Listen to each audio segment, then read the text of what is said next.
I love you, baby. Why?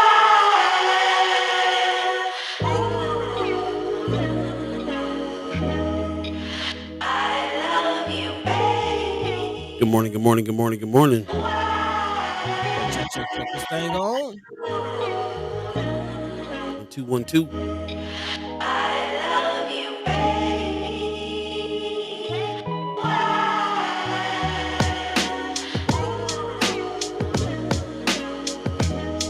First Guy Omaha Radio, First Guy Omaha in the morning.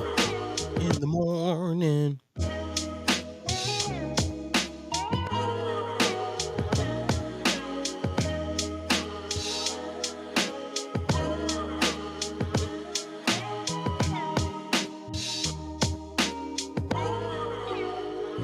Yeah, check 1212.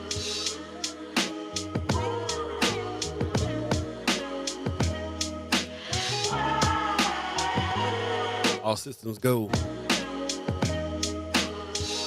So far, so good.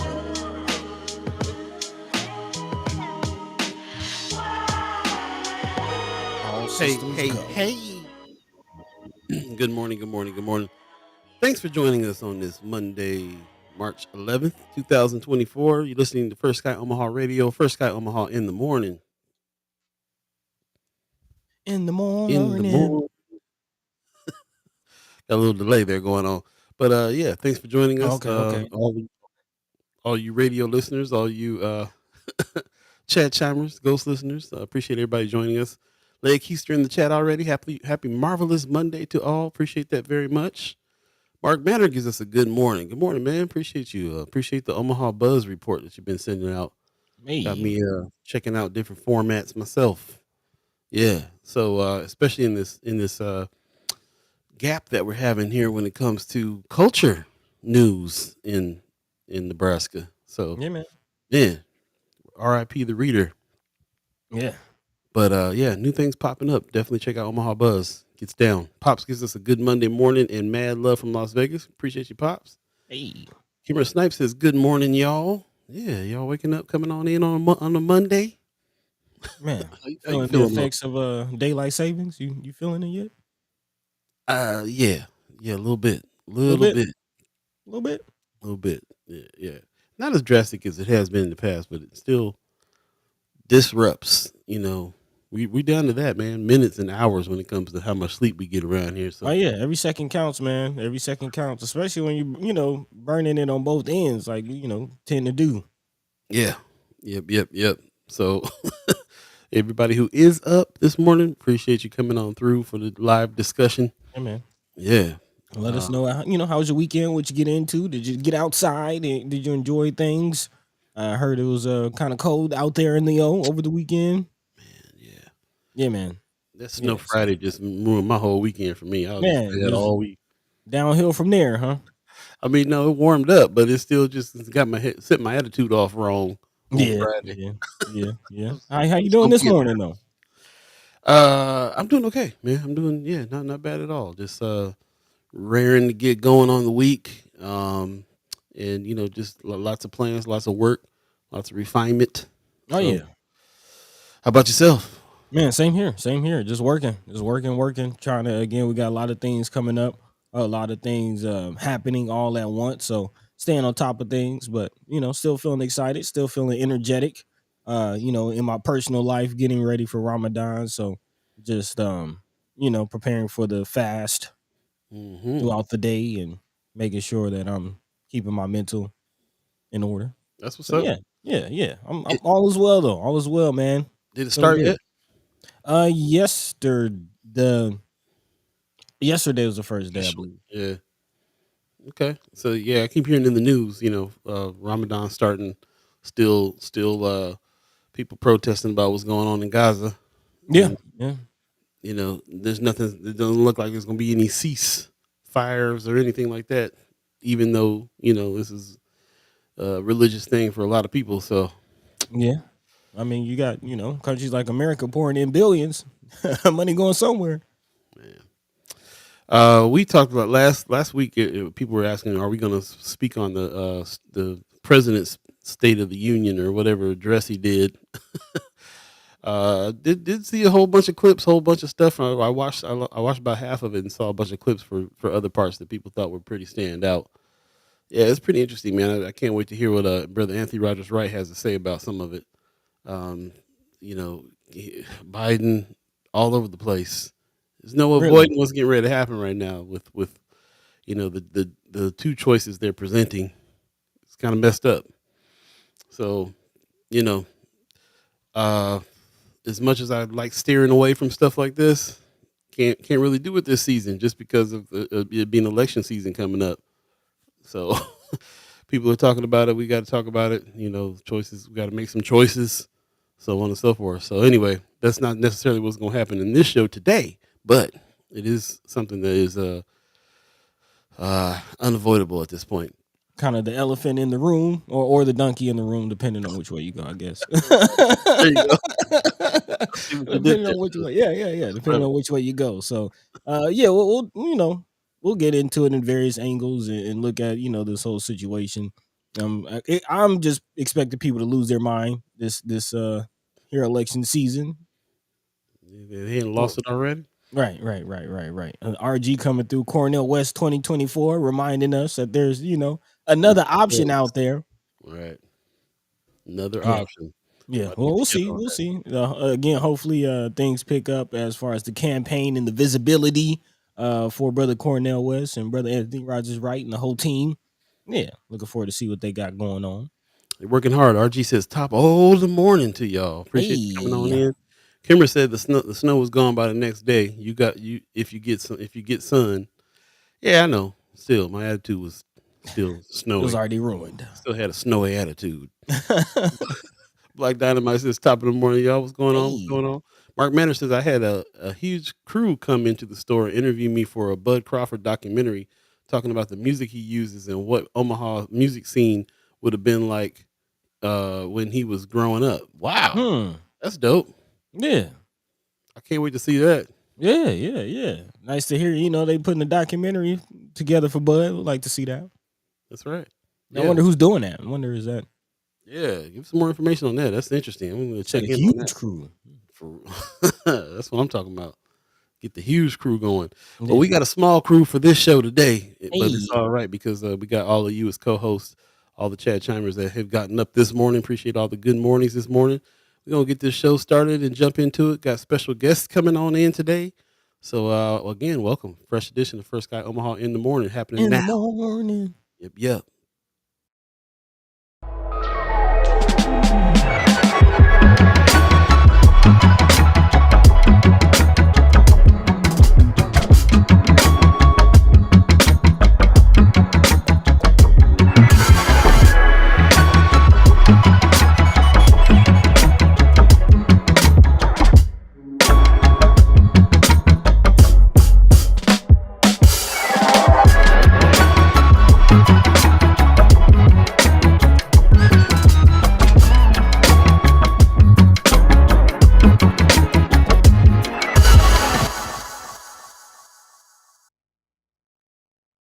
Good morning. Once again, it is Monday, March 11th, 2024. Thanks for joining us for a fresh edition of First Sky Omaha in the morning.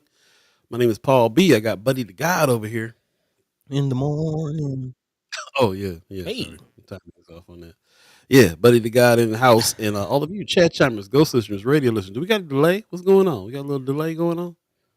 Yeah, I'm trying to figure out if it's ahead or behind or not sure what's going on. Y'all let us know. What do you see? What do you see? Maybe it'll work itself out. We'll see. We got special guests coming on in today. Of course, we have brothers Senators Terrell McKinney and Justin Wayne that's going to come through for legislative reports. Also, community activist members, Brother Qasim Shabazz and Sherman Wells, I believe, are coming through as well.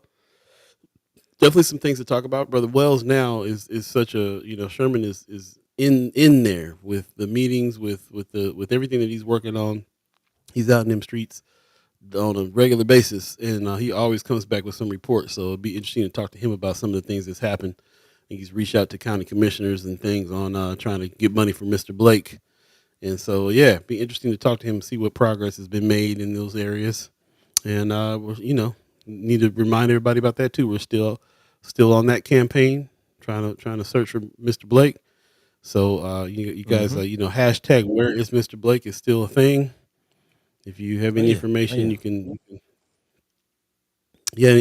information you can call 402-444-4123. And if you're on your own out there looking and you are taking photos still for that whole campaign, put them on your social media and do hashtag where is Mr. Blake. Appreciate it very much. We keep that in mind. And of course, it's all over the news now because they have a $5,000 reward out that I believe Crime Stoppers put together. So we're in the process of trying to raise that up in order to have a little bit more of a substantial reward for any information. But the point is that Yeah. the ongoing search is still going. Yep. Was actually with the family over the weekend, and they're definitely not happy. Specifically, the daughter of Brother Levi Blake, not happy about that $5,000 reward. Actually, they have more funds available for a reward, but apparently there's been some hurdles as far as getting accounts set up and going through the proper channels to you know, offer that reward in a proper way, not just having it in somebody's personal bank account or some other way of having it in a shoebox or something. They're trying to go through the right channels. I don't know what it all takes to put together a reward to search for a missing person, but it seems like they've been having a lot of hurdles and a lot of just trouble and challenges in trying to do that. It doesn't really seem like a lot of people are trying to help, especially Crime Stoppers and the police. Right. So Yeah, brother. Yeah, we'll definitely talk about it when he comes on. There's been some comparisons to some other people missing some reward amounts. mhm. I know that we've been instrumental in trying to put some Chad Chimers together who have expressed some interest, and I'd like to see the progress of that happen there on providing funds for that award because Yeah. it's got to go to us. We're the ones that got to kind of put this together. They're fighting as hard as they can for other stuff. It is interesting because there's a news piece that was in the news this morning on KIOS about the surplus money that the state has sitting on millions and hundreds of Yeah. millions of dollars. And what they plan on doing, if they don't, the stuff that they're trying to not do with it. Um, it's another one that follow the money situations. It's got me thinking about all the stuff that is needed, and then why are they sitting on all these reserves? So Mhm. something to follow, something to look into, for sure. But Oh yeah. that's one of the things we're gonna talk about today. You want to get into some of the other things that's on the agenda? It's on top of your Yeah, mind. yeah, there are definitely some things to talk about aside from whatever we will get into with our guests. Looking forward to those conversations.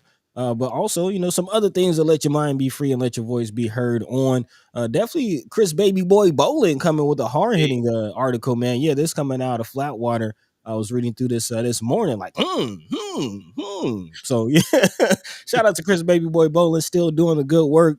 He's talking about a controversy that's going around building that Pace. If you remember Pace, the youth sports organization that was wrapped up in some controversy about a year or so ago, and now there's a building that they received for $1 that apparently they're trying to sell for $500,000, and the people who gifted them the building are not happy. So yeah, we might be getting into that a little later on, wow. especially as we kind of pay more attention to what's going on the south side. Again, this building and Pace, is all a South Omaha situation. So I definitely would like to, jump more into that. Also, speaking of South Omaha, we've talked extensively about the development going on in North Omaha as a result of the LB 1024 531 ARPA funds. But what is South Omaha doing? Of course, they have this whole Adelante project, this whole amphitheater is kind of similar to what we've seen downtown. So, maybe getting into that project a little later on as well, giving some light and love again to our brothers and sisters in South O as we, stand on this East Omaha thing.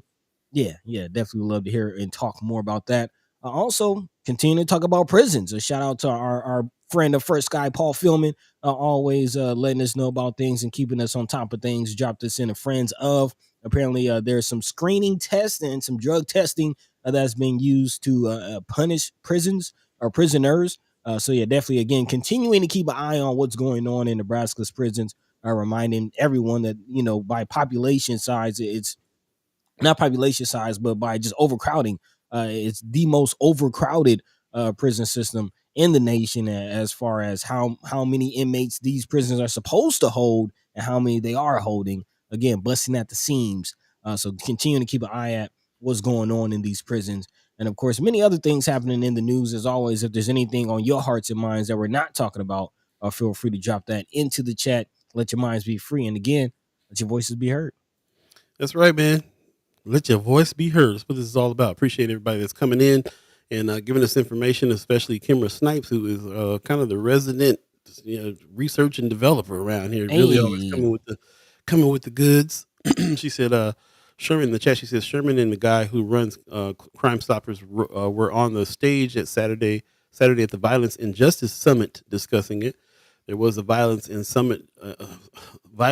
Justice Summit that There you happened go. over the weekend. Empowerment Network put on. So if you went to that, let me know. Let me know what your thoughts were on that. Kimberly, sounds like you went for sure. So appreciate the information there. And we'll definitely talk to Sherman about what was said on there, and we can talk to him about that event as well. But let us know if you went to it. Also, she says the news and the organizer for the Corrigan building came to the SONA meeting, that's South Omaha Neighborhood Association meeting, Thursday night, and the news showed up as well. Excuse me. I'm going to be talking to her today about organizing some more behind it. So Okay. still heavy in the neighborhoods. We still encourage everybody to join your neighborhood association for sure. It's good to hear that the people that are part of this South Side project are coming to these neighborhood associations. That's a good sign that maybe there'll be some solidarity there on figuring out how the neighborhoods want this new development to happen. So we'll see. Wanda Lewis gives us a good morning. Appreciate you. Gwen Easter gives us a good morning. Appreciate you. Thanks for coming on in. You guys are some Facebook diehards. I'm gonna tell you what. Y'all better get yourselves some YouTube.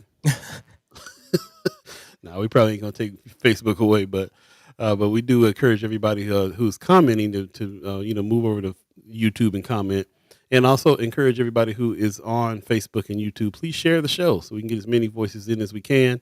And once again, I want to especially thank everybody for getting up this morning. I definitely felt like I lost some time, or maybe it's just psychological. I don't know. The clock's moved up, so what does that mean? I lost an hour? I don't know. I just know I'm tired, boss. He tired, Tired boss. this morning. He tired. Yeah, you lose an hour. Lost something. Yeah. So yeah, it's spring forward, fall back. Oh yeah. So How it spring goes. So forward. yeah. So you jump forward an hour. So we lost an hour. Oh, so really it's 6 o'clock in the okay, I got you. Yeah. Right. That's why it was hard getting up this morning. Like, Yeah. at 5 o'clock. This 5 o'clock feel like 4 o'clock. Yeah, man. Yeah. It's because it is. RG saying we got robbed yesterday. Yeah, man. Again, heavy on if you believe on the concept of time at this point. Just about a week or so ago, they added a day to the month. Then they took an hour away. Like, come on, man. What we doing? I had a really great conversation with a close friend of mine last night in Hawaii about the concept, about the reason why we always say that concept of time. There is no time. She said, well, every time I show up late to this job, then the boss is telling me about time, and it seemed like it exists then. I'm like, well, what existed was your agreement that you would be there at a certain time. Time is used for communication between people, so that we can have a basis of reference. We can get on the same page about existence. But then after this long talk about it, it kind of was like at the end of it, we're like, technology really is a time machine. Like you sitting in Hawaii 5 hours earlier than me, but we're able to talk in real time. It's dark here, it's light there still. It's kind of a trip. So yeah, we went deep into this whole concept of time last night, and reminded me about why we say that all the time. But it's interesting how to use it. It's also interesting how I read some article about how when clocks started being made, it was really like the Industrial Revolution. It was like they want you at a certain place on time, and they want to time how long you're there. And that's why the proliferation of clocks and watches came about, because industrialists really wanted everybody to not be coming in on their own time. And very tied to the work week and the 40-hour, and right. Like Black Dynamite is saying, time is also weaponized every day. Every day it's weaponized. Every day. When you got to clock in at work, weaponized. Don't clock in a minute late. So yeah, interesting stuff. But yeah. Anyway, now we've taken up a whole bunch of what we call time to talk about No time. time. About time we move on from time. Yeah, I like what you did there. I like what you did there. Actually, yeah, let's go ahead and pivot, man. Jump into an article as we prepare for, I guess, Yeah. getting a kind of a jam packed day. But yeah, that's an interesting thing. Actually, speaking of time, let's go ahead and dive into this prison story. Again, brothers and sisters doing time. Man. Ask them; they might have a whole different perspective on time. But again, this story coming out of Nebraska Examiner, as far as how this time in prison has been impacted. Again, a state prison watchdog is raising concerns about the use of quote unquote field drug tests to punish those doing time, included in extending their time behind bars without confirming such tests with an accredited lab. Apparently, in a 25-page report, again, as Nebraska Examiner reports, the Inspector General for Corrections said that such field screening tests used for synthetic drugs like K2 are clearly labeled as having limitations in terms of accuracy and should be confirmed by an accredited lab. And the lack of such confirmation testing, the IG report said, raises questions about fairness and increases chances that an inmate could be punished for a false positive test or that prison officials could miss contraband because of a false negative test. And again, this is interesting that the inspector general is behind this study. Again, as inspector general's office had been blocked for some time from prisons and finding out what's going on behind prisons. So this is just one element of that full conversation, as far as again having a legislative office or body to oversee what is going on in our prisons. Again, the inspector general recommended that prison staff be educated about the limitations of field drug tests and that a process for providing confirmation lab tests be established as is required by law. The penalties for a drug offense range from loss of quote unquote good time reductions in sentences and removal from work release to prisoners being confined to their cells or being transferred to a higher security prison altogether. According to officials with Corrections Department, in a response included in the report, they said it would take recommendations under consideration, quote unquote. New director of corrections, Rob Jeffries, says the blocking the flow of synthetic marijuana such as K2 as well as other drugs like fentanyl into prisons presents a huge challenge. He also said drugs can be soaked in letters or infused into lotions to smuggle them in, and intoxicated inmates are often linked to violent incidents inside prison walls. So again, kind of talking about the situation, but still bringing into question the validity of some of these things. Again, in 2018, the patrol said it could no longer perform such lab tests, according to the inspector general, except in cases, quote unquote, related to death or illness, those involving large quantities or those that could be subjected to criminal prosecution. So there are stipulations supposed to be around the use of tests, but again, according to this report, seems like it's more widely used, I guess is a good way to put it. Again, the corrections, the report said, did not find a new lab to conduct confirmation tests and instead began relying on the field test to investigate contraband and discipline inmates. So, again, prison being the judge and the jury. Not sure, again, how credible that is. Again, we're just now getting the inspector general to really tell us what's going on in these prisons. So, again, more questions than answers about what's going on with our incarcerated brothers and sisters. Yeah. Um, those of you in the chat, I don't know if anybody in the chat has, or any ghost listeners have, people that are in the system and I do. worried about these things. Yeah, I mean, we both do. So so I'm sure there's many other people that do too. It makes me wonder about that too. When I'm next time I go visit some family that's in prison, then I definitely want to ask some questions. Mm, Ask more questions. It kind of ask the questions about how are you, mentally, psychologically, and so on and so forth. Don't really talk too much about conditions. That mm. that's a failing of mine, I think, because I don't know, it hadn't been on my mind when I went, but I'm thinking now about asking about that kind of stuff. We talk about drugs like fentanyl that's so lethal Man. I just read an article on the state that is getting ready to charge fentanyl dealers with first degree murder Mhm. if it's anybody overdoses on it because it's such a potent drug. You can't even hardly get it on your skin. Messed up stuff. But Brother Pena in the chat, good morning. I saw you say good morning earlier and failed to say good morning back. My bad. He says K2 causes high blood loss with other drugs. We need to address that. Mm. So K2 sounds like something I don't know too much about K2, but Man.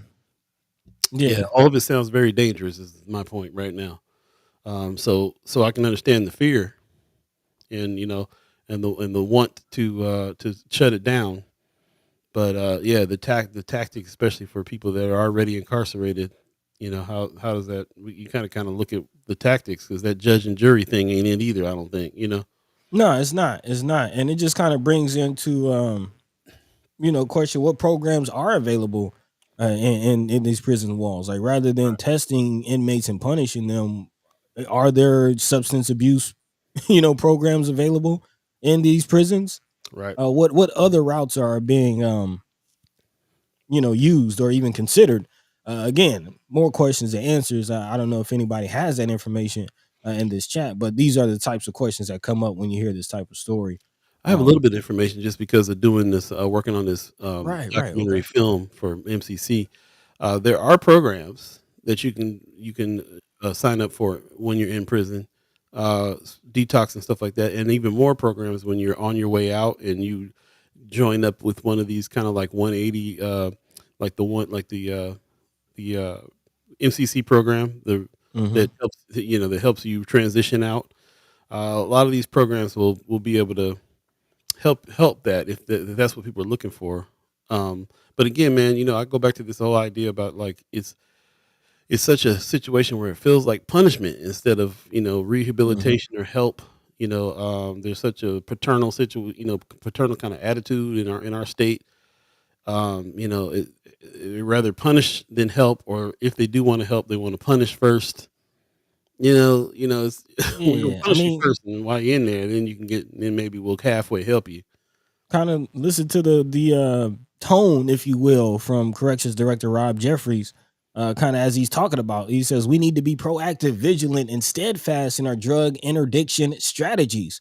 We are committed to the means necessary to eradicate the problem and keep the population and staff within our facilities safe. So again, rather than looking at inmates who might be using substances and as they say, as a result of their substance use, are a higher risk of violence. Rather than helping them, they're looking at them as a threat to the population. Which, I mean, to a certain extent, yes, they are, but they need help as well. Like again, where is the level of rehabilitation? Where is the level of assistance? Where is the level of help Yeah. that these people need? Our brother Wells Lavelle in the chat saying kangaroo court, going to the judge and jury vibe of this whole story as well. Yeah. Shout out to the organizations and programs that are out there to help. Hmm. Shout out to the ones that are trying to help directly, and also shout out to the ones like the BAA who are helping by giving people something to do and you know what I'm saying, taking care of Hmm. kids and so on. So yeah, all that's really necessary for all that help. We always talk about it all the time. It's not just the individuals that need help, but individuals and their families. Man. You know what I'm saying? Yeah, deep. Rome's reviews in the chat said, "Man, oh man, I was on K2 for just a short time, not to be enjoyed. Still don't care if it's legal or not." No, Which is no, and it's interesting, man, because before the CBD wave hit, and you started seeing all of these CBD shops popping up around the city, and just around the nation, really. K2 was kind of very, very, especially in like '09, 2010, 2011, like when I was in high school. You're hearing more and more young people actually pass from K2. These synthetic herbs that were being sold over the counter at all of these pawn shops and gas stations. And mm, yeah, it was very, very widely available. I never used it, but I definitely seen the effects. I actually believe I haven't seen toxicology reports, but I believe I lost a relative to, I don't know if it was K2 that he was taking, but he was using some kind of synthetic drug that he received from one of those shops. wow. So yeah.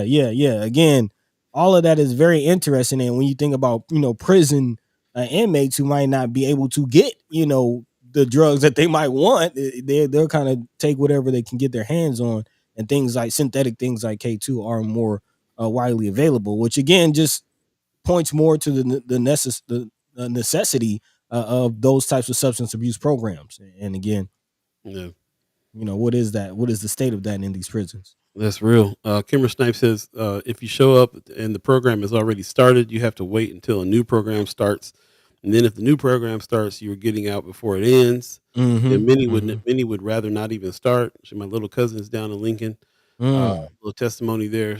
Yeah, there is problems with some of these programs. I mean, I'm still gonna give a shout out to people who even doing the programs, having programs, but Yeah. they're not perfect either. They definitely need more help and people to be steered in the right direction there.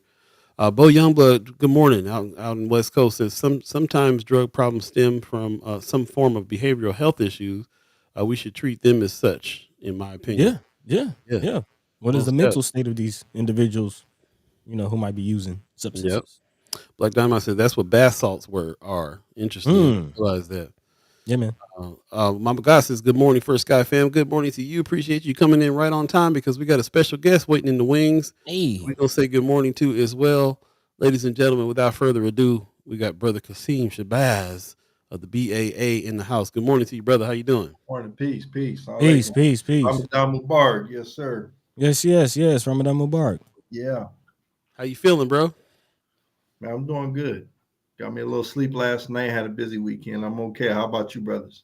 Can't complain. Can't complain. Feeling good, in the mode of reflection and meditation. So feeling good. Vibes are high. I heard that. Yes, sir. Yes, sir. Yes, sir. Yes, sir. So again, you said the week was busy. Any updates? Was new? Man, Ashley Spivey for Senate, man. We got to sit down yesterday. Okay. So we're going to be getting behind the sister with all of our capacity. We will be purchasing a greenhouse today for the property. It's 26 by 12 feet. Oh, Okay. I'm actually going to be shortening my football season this year to about 5 weeks. We usually do about 8, just so that I can begin to tend to that. The land is looking real good. Beautiful. So we have a bunch of different things going on, man. Just yeah. So man, this that's what's weekend, up. and did a lot of security this weekend too. So Okay. Working. Mhm. Working. Right Um, on. I'm kind of curious about this conversation you had with Sister Spivey. What was it that stuck out to you that was like, oh yeah, we got to stand behind this sister? What is it her platform points? Is it just her in general? What are your thoughts on that? well, she bears fruit. You Okay. know what I mean? She bears fruit. Prior to running for her position, she's put the work in. She's aggressive about the work that she do in the good way, and I feel like she can get the job done. So I like her platform. I feel like, even with those people who come into those positions, I don't think we give them enough time to adjust. Mhm. You know, to make really sufficient change. They're getting in there, and if they're against the grain, they already don't have many people, backing them and stuff like that. So we got to give our elected officials just something I kind of reflected on a little bit. You got to give them a little bit of time. We are a very impatient people, and we Mhm. want things to happen right away. And so, man, I had to kind of take a back seat and be like, you know what, man, I stand corrected. And I'm grateful for the elected officials that we have in position right now. They just need a little support. Give them support, and let's see how they move. So I like Ashley. Man, I like beautiful. her. I Beautiful. like her platform, and I like the work that she's done prior to running. So that was enough for me to say, you know what, we need to get behind her sister and what she do.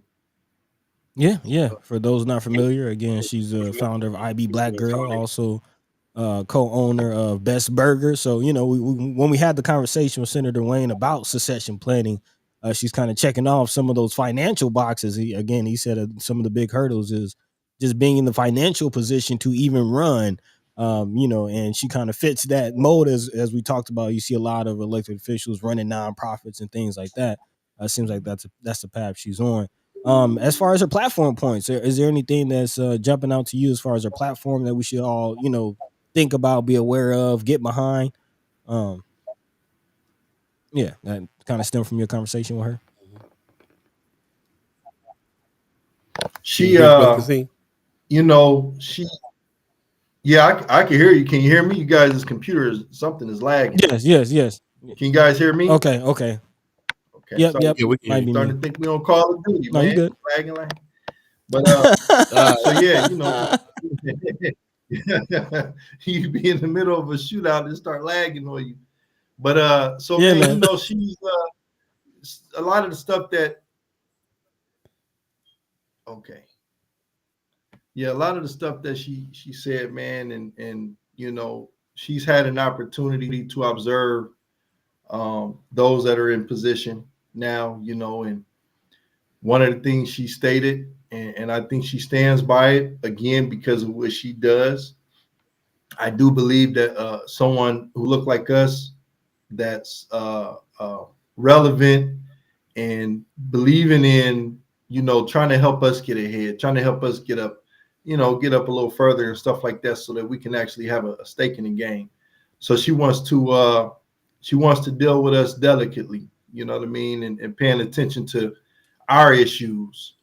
And I can appreciate that because I just came off of a conversation where that was not highlighted, you know. Mm. So that'll always be my after that, you know, we get her in position and just, you know, help her, support her, see how she move with it, you know. But the fact that she want to get us right, I'm with that. And looking at what she done, so it's not lip service. She's already Mm-hmm. putting in the work. You know what I Right. mean? Right. So I'm always going to gravitate, and she's a warrior, you know. So I'm always going to gravitate to that, workers and warriors, you know. Okay. Yeah. Okay. Glad to hear that that you know that you feel like that's an endorsement there. I'm very happy too with the fact that you know, it takes the worry off of like what's who gonna go in Justin's position. If you know, I'm glad that somebody that we got history with is running in that position, and it's not just gonna be anybody taking that seat over. You know, hopefully he should be able to get in there and work with Brother Terrell just like Justin has, and they Mm-hmm. still have a dynamic duo in the house. You know what I mean? Mm-hmm. Mm-hmm. So yeah, appreciate that. We're gonna reach out to her, man. Have her on the show. Yeah, do us a favor and make a connection for us so we can have her on and talk to her and have her talk about her platform here. You know what I'm saying? Yeah, I'll do that herself. Yeah. today. I'll do that today. Yes, sir. No problem. Okay. Okay. Yeah, we'd love to have her. So I wanted to kind of bring you into this conversation that we had here because I think you might have some good insights. We've been talking about this situation in the prison where they're doing a bunch of testing. They kind of acting as judge and jury on people who are getting caught with contraband, so on and so forth. In the chat, people are talking about their personal experiences with certain drugs. They're talking about you know, our knowledge of what those things are. Gwen Easton in the chat says it's a shame that synthetic drugs are being allowed to be sold in stores. I didn't really realize that that was the case, and when you finally said that it was legal, and is that what was it, K2, Mm-hmm. something that you can buy in the store, man. That reminded me about a cousin who almost had a heart attack taking them store bought things. And so RG says someone told me that K2 is the crack of the weed world. When it comes to what you and the BAA do in order to engage with the youth, especially, I know that you don't really do like any kind of drug prevention programs. You kind of on the side of giving them something to do as they go through doing what you know, getting the other kind of help they need. What's been your experience, especially with the youth and in the drug situation, or people that have been formerly incarcerated that are coming out dealing with things, just on the level of the grassroots? Here you are with an organization that is actually dealing with the people.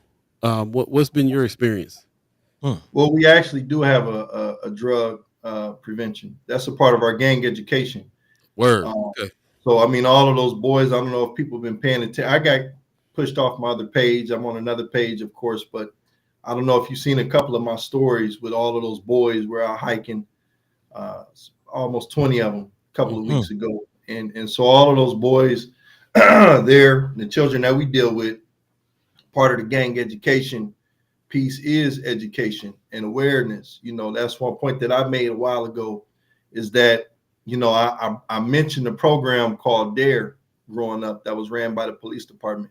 I remember that. I would be lying if I said that in elementary it didn't it brought me awareness. Right now there's Mm. nothing in place for youth that Mm. I know of that's concrete that's aggressive about showing the children the ins and outs of the effects behind drugs. We do that, Wow. because that's the first part is awareness. I have had children who join my program, which there'll be some parent testimonials soon. Their children was failing in school, smoking and doing the most, you know what I mean? And then they got with us and everything that changed. They straight A's, they not doing drugs no more and the whole nine, just that we feel obligated, to do these things. So we don't like beat on our chest, nonstop about the progress that we're making. I mean, it's one of the, and K2 and all of these other synthetic drugs.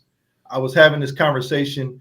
So my era was I came up in the crack era, and I feel like, and I'm 39, and I feel like they had to find something stronger. They had, because in my generation, we started to avoid the crack because we seen what it did to our mothers, our fathers, our aunties, uncles. So we was like, man, we can't. So you seen a lot of us swaying. So then here come the mollies, the pills, the wet. They done bought back the sugar booger. I call that that's the powder, the cocaine. You know what I mean? The K2. So they like, well, they became a little too intelligent because they seen what happened. The nature of the human being is to correct itself. Do some process. As long as you ain't out here committing suicide, you still in your mind have a natural ability to want to correct yourself. We were smart enough to avoid the crack, man, and then they came with some other stuff, man. So now here I done had people, I know people who didn't die from that K2. I know people who sprung out worse on K2 than people were on crack cocaine. Wow. I ain't seen no people that I know that are on K2. It's really rare to see them come back from it. You know what I mean? And they making stronger doses of it and stuff like that. You go into these mega savers and MP marts and stuff like that, and they have the synthetic looking weed sitting right there. You know what I mean? People are buying that stuff off the shelf, every flavor, every which way. So that's something that we will be addressing soon. We just allow these things to take place. So it's all a setup, man. And that's why we're so adamant. You're getting ready to see an aggressive push from the Black Agenda Alliance in regard to our education process. We have some things coming up. I'll share once we drop. That's just the approach got to be aggressive, man. And these children, that's where it start. Is making sure that we at least put them in a position to become aware. Man. I'm glad I asked that question. There's some serious information there. Yeah, no, that was a heavy question, man. I'm glad you asked that question too, because that's not something I was thinking of. But thank you for sharing that with us, brother Qasim. And I'm thinking of a comment from here, our brother Marlon Harrison in the chat saying these people have to want the help first. I learned that people hit rock bottom to get help, and you kind of mentioned the word approach. I'm kind of curious, what is your approach, or how do you like? In your experience, is this something that you kind of have to talk people into, or are you seeing that people actually do want to change? Well, I believe everybody want to change. I don't think I've ever met anybody who didn't, no matter how bad their condition was.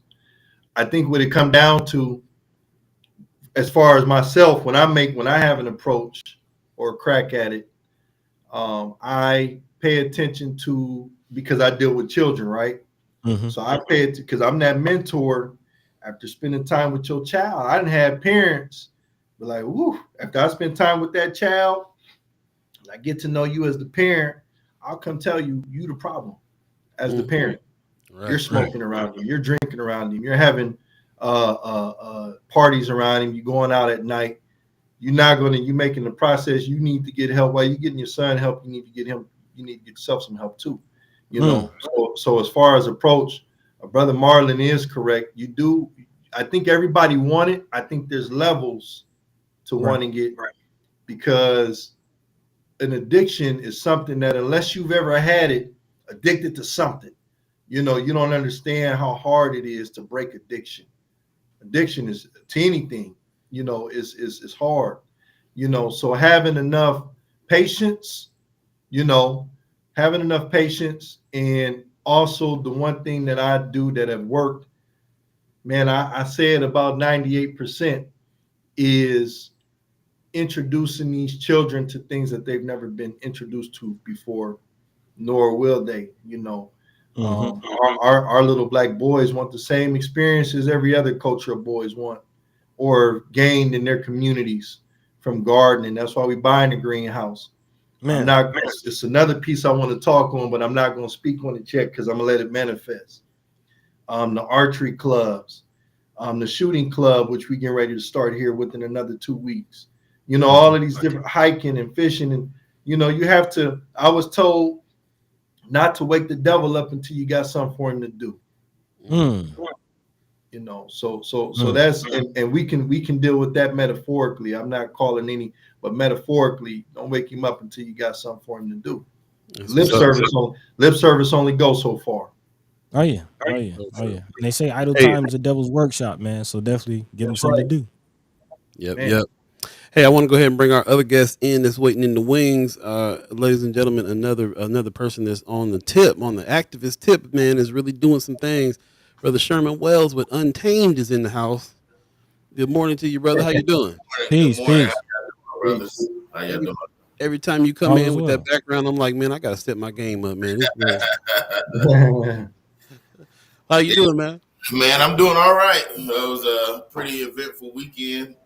Yeah. Yeah, really spent a lot of time with family this weekend. My grandson just turned 7 on the 9th. Okay. Man, wait, hold on. You got 7-year-old grandchildren?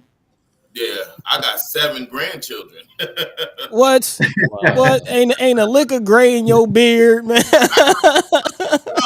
coming. They on their way. Gives me a dime my beard, but I don't. It's just they small. They coming in short increments. So yeah, but so yeah, That's today my beautiful. wife's birthday, so she turning Okay. 47. Yeah, so. That's what's up, Man, man. man. Happy birthday to the missus. Beautiful, beautiful. I never thought she Um, looked 27. I was like, I know. She man. aging backwards. I'm the only one getting old. She getting younger. So man. I can't see it though, brother. I can't see it. but yeah, we so we went to the Empowerment Network had a thing this weekend. Right. Yep. And Talking about violence and prevention. yeah. And so we went there. We was invited after me and Willie had a conversation on social media. I'll call it a conversation. And we went there and spoke about Mr. Blake. And you know they pledged another $5,000, so we had $10,000 for reward money now for Mr. Blake. Okay. Leading to his whereabouts. I was gonna hold a press conference today, but now we still got a few more things to wrinkle out, so I'm gonna hold off on that press conference until probably next week. So I want to make sure that we get everybody invited, and also we working with Julie and Young. So they are going to do an online bank account for us so we can get outside donations. So we can get that online banking going on. So Shout out to Nice. Julian Young with the Young Bank that just launched this Yeah. last summer. I know, right? Just Yeah. launched, and not only is he, we opened an account with him, but they're going to do a donation for us as well. So Beautiful. we were not able to get the funds from our county commissioner like they did for Iowa. I was told that it's not. I can't remember his exact words, but he said it was not the right thing to do with that money, and he feels like that they might get audited and in trouble for using it for that. But and we didn't get offered no other resources, so we just gonna keep plugging away how we do, Just got to know. So Yeah. I don't want to skip past that point. So you went to the county commissioner in order to get some ARPA fund money, some of this money that's coming in to be able to go to a reward. He basically said the county commissioner basically said the money is allocated already for other things, and plus it's also not supposed to be used for stuff like that. Right. You gave an example of how a county put in money for something in a different county in Iowa for the same thing, and his response to that was they weren't really supposed to do that, and they might get audited for that later. Yeah, he said Douglas County funding is committed right now. And Yeah. just because one county used it for that purpose don't mean that that's an appropriate use.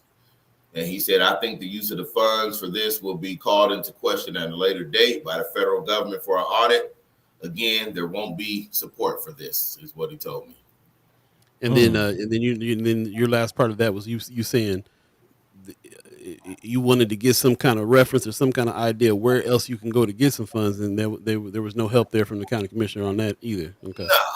No, not at all. Not an offer, not my condolences to the family, no nothing. So Okay. yeah. So we just, like Brother Qasim always talk about, we got to do for ourselves. So, I'm out here just getting the money, me and Terry and the family, and we just gonna keep plugging away on our own, Okay. So you said you got the account through Julian Young Bank. Is it available now for people to donate? Is there like a window for that, or what is the information for that for people to start So it's assisting not you? available yet to donate because we're gonna have most likely Shonda or Terry get their name on it to get it set up. So then that way we will be able to put that link out for people to be able to donate online banking. Okay. There you go. Yep. There you go. So yeah, we're gonna just keep plugging away like that. And yeah, man, you know how we do. Well, thanks for the update on that. As I mentioned, I was with Miss Shonda over the weekend, and yeah, she's it's been several months, but I obviously the family looking for closure, still impacted. Not a day goes by, I'm sure she doesn't think about it. So yeah, man, anybody who's helping, anybody who's still paying attention, who would like to help, please do so. And big shout out to you, Brother Sherman Wells, for assisting in this. Yep. And I just want to give one other shout out to Miss Jessica Johnson, who over the weekend she's been working on a billboard, getting some billboards up by Lamar. Nice. And they was able to give her a discount. I think it's like $475 for the 2 locations, and it'll be in 4 increments. So we'll get that money raised separately, but it's just $500. And if anybody is willing to just knock that out real quick so we can get these billboards up for Mr. Blake, that would be much appreciated. Okay. Nice. Love that. Yeah. Definitely spread the word. Kimber Snipes in the chat says each commissioner got $2 million from the funding that they could do whatever they wanted to do. My understanding. That's why I even reached out. And me personally, I don't mess with either one of those entities that we went to, but I put everything aside because it's about Mr. Blake. And that's why I reached out and did what I did, even with both entities. But, Willie at the Empowerment Network, at the actual forum while we were there, he admitted that he has not been engaged with helping with Mr. Blake, and that he should have been more involved, and that he's going to be more involved and committed from going forward, and not just him, but everybody in his network. They haven't helped at all, but they're committing to help from now on. So we'll see how that go. But I appreciate the transparency and the honesty. And like he said, we had a talk on social media, which was on LinkedIn, and it was a conversation in a chat. I mean, not a chat, but on a post. And so we was just being honest with each other. Wait, was it some heat on LinkedIn a little bit? Yeah, it was some heat on. I keep the heat on LinkedIn. I don't treat it as a website for jobs. I treat it as a place for work that we do. And they go get this work. You on LinkedIn, all professional with your tie and congressman or whatever. I'm still coming. It don't matter what you're doing on what site. If I see you, I see you. Oh, okay. I'm okay. Go back on you. Don't talk. So yeah, I advise you to get LinkedIn on, because that's where I've been able to pull in different dynamics of people from LinkedIn. So. Yeah, I've been telling people that LinkedIn, we've been doing a bunch of research on the social media pieces on our side. LinkedIn is the next frontier. They just allowed for video and all this kind of stuff like all the rest of the social media last year, because they're trying to go in that direction. So this is the first time I'm hearing about some smoke on LinkedIn. I'm going to have to go check it out. Oh, man, I done posted so many of my memes on there where I'm making fun of people and coming at people, and I tag them. That's just what we do. And then, Okay. and the reason why I really started on it, when you do the research, their Google presence is out of control. So if you type up your name, you Google your name, man, LinkedIn is one of the first ones that pop up. So you use that. Yeah. There you go. Some game. Some game. He said you out here flaming folks. Yeah, I flame folks all the time, but it don't be, a lot of people call me a troublemaker and a pot stirrer, but it's really just speaking the truth. And as long as I can stay on the truth, if it hurts you and it burns you, your demon is in you. That's why, coming for all the demons this year. We ain't playing no games. All right, I'm with it. Man, that's good to know. Good to know. That woman also saying that. Good to know in the chat. Man, and definitely looking forward to that update next week, as you said, from Crime Stoppers, and what else is going on. I did want to pivot a little bit. Crime Stoppers they won't commit to hosting the reward. Okay. But they did host a reward for the other guy, but not for us. So we did put in another thing with them. Like, so you said no to us last year, but this year you're doing this for him. So what's the difference? So we'll get back to y'all with the Crime Stoppers. Yeah. Looking forward to. So wait a minute. Do we still call Crime Stoppers if we got any information? You can. I guess you can if you decide to, but they haven't committed to hosting Mr. Blake on their website. Oh, okay. So wait a minute. I was getting it mixed up. This is Omaha Police Missing Persons Department number on here, not the Crime Stoppers. Not Crime Stoppers. Got it. Okay, got Crime Stoppers said no. They voted no on hosting Mr. Blake's missing person case. Wow.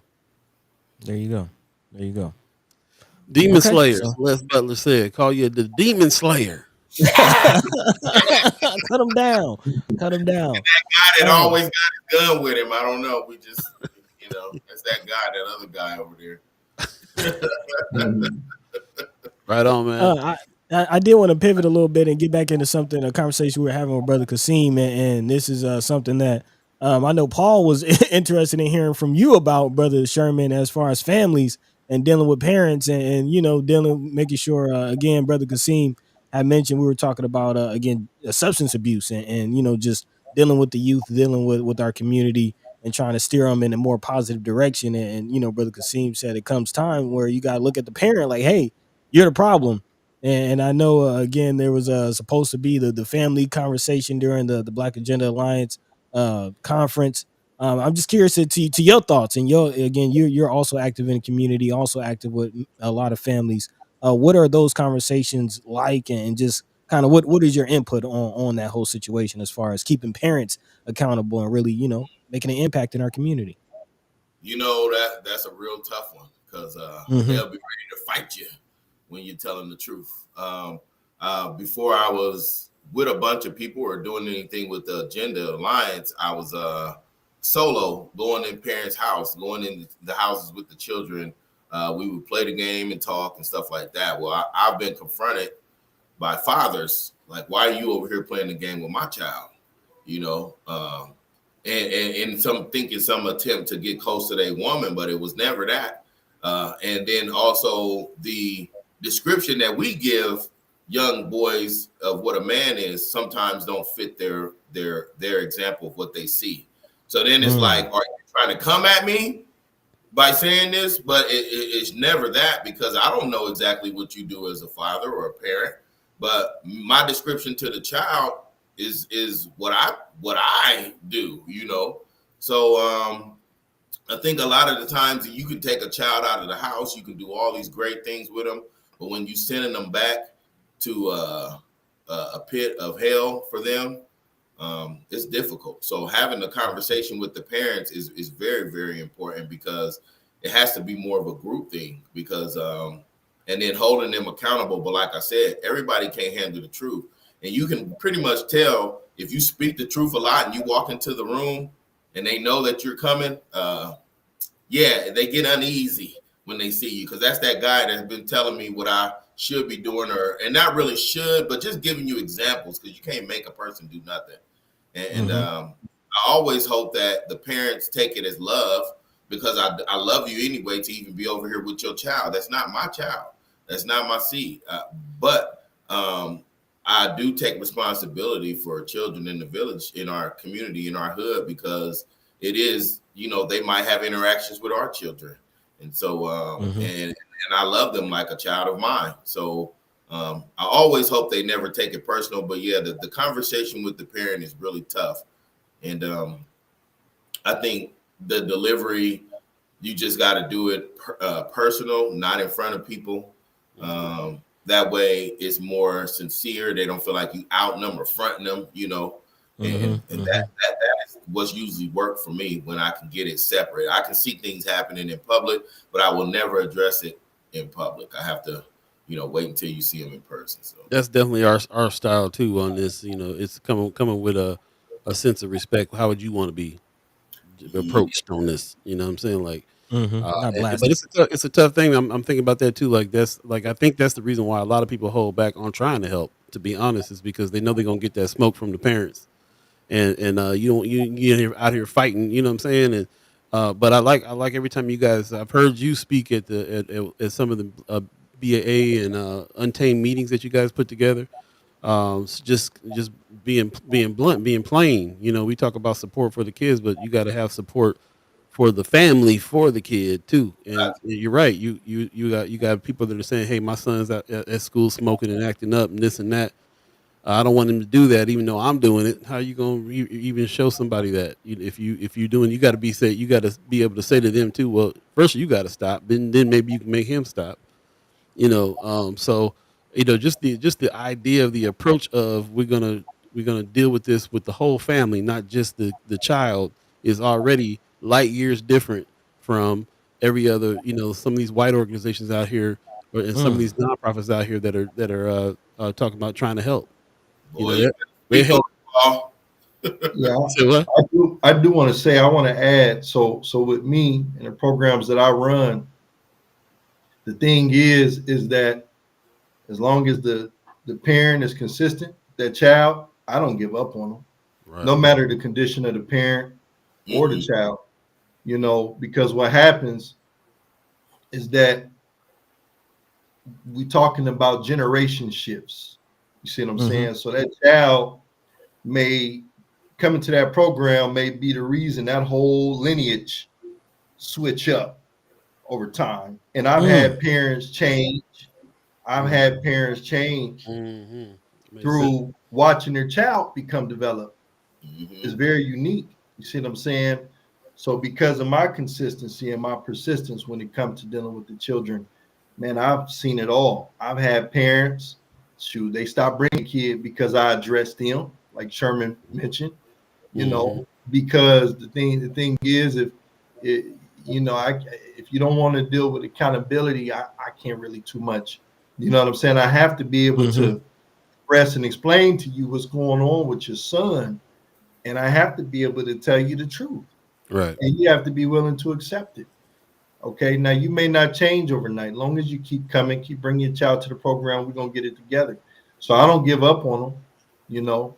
I don't give up on them. We just keep it pushing because, I mean, man, that's our situation. Most of the children come from single parent homes. They come from poverty.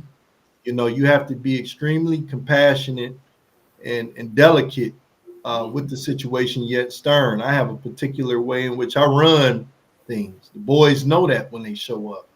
You know what I mean? They know we don't play when they show up, man. So, it's a process. Oh yeah, Yep. and I think we Love just that. got to understand that even the parents themselves are children who never got the the education that their children seem to be getting. And just got to keep that in mind. And man, big kudos to y'all for breaking those generational curses. As Yeah. a lot of children raising children. To be honest. Oh, I wanted Um, you to get back to that point you was about to make about the nonprofits working with children. Uh-oh. Let's go You ahead. was doing something. That's why I said you better speak on it, Paul. Go ahead and do your thing, brother. Yeah. That's definitely been my experience when I'm looking into some of these, when I'm seeing some of these programs. I'm seeing they almost are trying to separate the kids from the parents in order to help the kid. Like it's all, so again, we talk about this whole idea about the pond and this metaphor about the pond, and all these organizations out here trying to help the fish. just to heal one up and throw it back in the dirty pond. You got to heal the pond. Own the pond. As a matter of fact, there's somebody out here in the community that got an organization called Own the Pond. Yeah, Brother Pierce, right. So, you own the pond, then you're taking care of that pond. So, the approach is just a more holistic approach that only can happen in the Black community by Black people. To say we're going to address the kid, the parents, the grandparents, whoever's involved, the whole family holistically, instead of the way that other organizations will go in and try to separate out the kid from. Well, that's their answer. You got to get out of your environment so we can change you, and they want to change that kid into be somebody who can't even relate to the parents no more. Instead of Man. and I understand why they would approach it that way too. They feel like the kid is in a messed up environment. They got to help that kid that way. But you guys got the right approach, the real approach. Whole family needs support. The whole I mean, this real embodiment of what it, when we say it takes a village, like you're actually being that message, not just, lip service. So actually, shout out to Miss Erica Felt, that woman in the chat, kind of giving us a similar, or I guess a story of her own about some organizations that didn't really help. She says, when my oldest was in middle school, he needed a positive male influence. I wish someone like you was a thing then. I had to call big brothers, shaking my head. They ended up being harmful. That's very interesting. She says the man I was dating, yep, big brother, big sister. She says they ended up being harmful. She says the man I was dating was hurt that I wanted someone else to show my son what neither of us could. I applaud you loudly, and I definitely applaud you too, Miss Erica Feld, as far as even recognizing your own shortcomings and looking for things outside of yourself to again give your child what they need. So, man, yeah, beautiful story. Yeah. Shout out to the great thing is not only do we can give you the examples, then you can look at our lives. There's nothing to hide. We're very transparent. Me and Qasim both have families. We have sons and daughters and wives. And so you can take an example from that, or you can listen to the words. Either way, you're going to get it, And it's not something that we're perfect about, not at all. But it's something that we work on and work towards. And some people surprisingly get up every day not thinking about how can I build my family stronger. They're so focused on, I gotta work, gotta get this job, I'm hanging out, I'm doing this, I'm doing that. But for me, man, I take family breaks all the time. I will turn my phone on airplane mode and spend the whole weekend or a week with my family, because it's very important to keep building that and remembering where you started from. So this weekend, we not only did we go to the bowling, we went bowling with my grandson, then we all went to Assembly of the Saints. And so there's a picture of me and my three sons, my daughter, and then all 7 of my grandkids. Wow. Yeah, man. You gotta keep going. It's very, very, very important, because that's your legacy. And when everybody is done talking about you, when you're gone, that family is going to be the ones that keep your name alive, because the work they do is a part of you. So, man. The gift that keeps on giving, man, and blessed with abundance in thy house, man. It's beautiful. Hey, we're gonna have to let you guys go, man. We got other guests coming in, but we appreciate you. I love leaving off on this note. You got some people in the chat. Michelle Moreno, testimony said Sherman pulled up many times on my younger son. Many times. I got kicked out of Wakanda for her son, because they had roughed him up a little bit, and I had to go up there and rough them up. So they're like, "Don't you come back up here? Don't you come back here no more with that mess. You ain't even his daddy." I say, "Hey, it don't matter."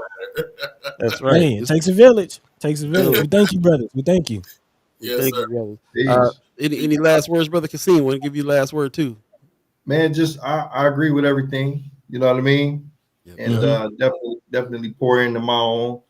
Just, man, this path, man. I'm sitting here listening to Sherman talk about the commissioner and all that stuff, man. Man, we just got to look out for each other, So I've already, and that's one of the things, and I know we got to get all. That's one of the things I did express to our beautiful sister Ashley, is that for us, we're a little bit unique. And we've already kind of, in some manners, thrown in. I'm not gonna say we thrown in the towel totally, but we lean more so toward doing for ourselves, because we've never got to experience where the political thing actually works for us. You know what I mean? However, we want to support those that are coming up into those positions to give it a chance, to give it a fighting chance. For sure. But we can't lean on that. Yep. Appreciate Yeah, you, brother. right. Appreciate that final word. We definitely, I'm definitely leaning on that myself as far as what you're saying. I think there's endless communication opportunities for other people, even county commissioner. There's still different styles. We can still pull somebody. We can still try to get on the same page with folks and hopefully get them there in other ways. But we can't spend all of our time doing that. The majority of the time got to be spent doing for ourselves, as far as I'm concerned. So. Appreciate you, brothers. I'm gonna go ahead and let you guys go so we can bring on Brother Terrell McKinney. But thank you very much for coming through. Again, it's always a pleasure. We'll see you next week and catch up with you again. Yep. Peace and love. Peace. All right, there you go, ladies and gentlemen. We're just gonna go ahead and jump right in, Brother Terrell McKinney, Senator McKinney in the house. Good morning to you, bro. How you doing? I'm good. How y'all doing? Good. Apologize for the late start there. We was deep in it with the brothers this time around, but appreciate you waiting in the wings for us. How you doing? I'm doing good, man. Just getting back to home from taking my daughter to school. I'm straight. Okay. Man.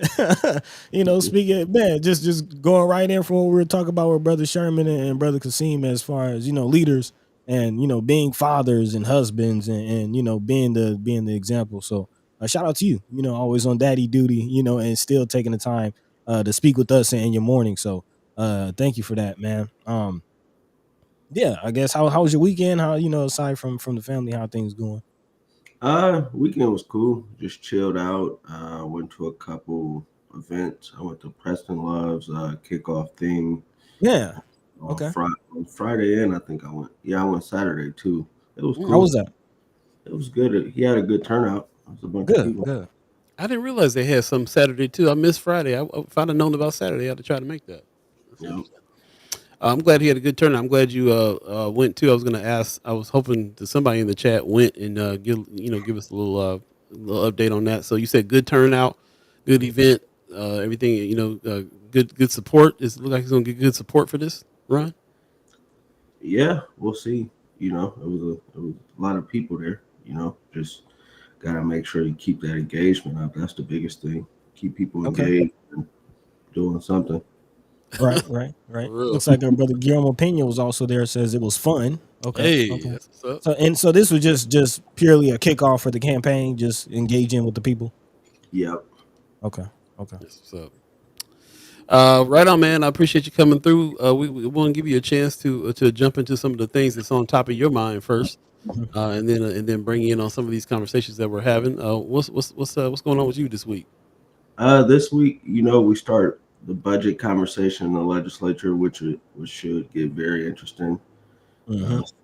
Still going through the budget and what they're proposing, trying to see where they're trying to move all these dollars. So that's going to be a hot topic this week.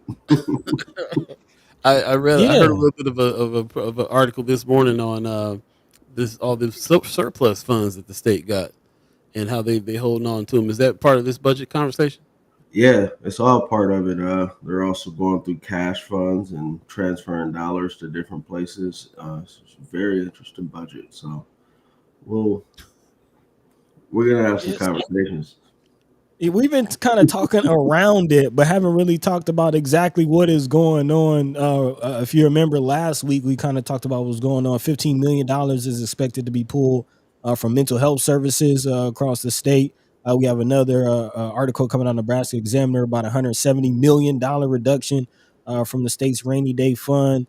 We've also talked about, the governor's move for property taxes. Kind of, where is all this coming from? Like, why are there such a kind of a shuffle of the funds right now? Because I believe the governor said he wanted to try to do a 40% or 30% reduction in property taxes, and the only way to even try to get close to that is doing what they're doing, is trying to raise cash funds, transfer dollars, and they're also trying to raise the sales tax. So they're trying to do a lot of things to lower property taxes, and it still might not even have the effect that they're trying to have. It's just going to be mostly, and then it's going to just raise the tax on mostly people in our community. Yeah. You talk about the lack of ownership as far as property ownership in our community as well. You know, you talk about a cut to property taxes. One, that's not going to really benefit us, and two, you kind of think, to my understanding, you and Senator Wayne broke down that the state doesn't necessarily collect property taxes. Is the schools and other entities that will be impacted. Is that correct? Yeah, like the county, and so it's been interesting. Senator Wayne had a bill to transfer, some responsibility of the county jails, which would have been property tax relief. Hmm. It's also why the conversation around inheritance tax has been interesting as well, because that it all intersects each other. Hmm. As far as where they plan on pulling some of these funds, we talked about mental health. Are there some other areas or some other fights that we should be aware of that might be losing funds, might be negatively impacted by this move? Potentially, yes. I'm still trying to dig through it. They gave it Okay. to us.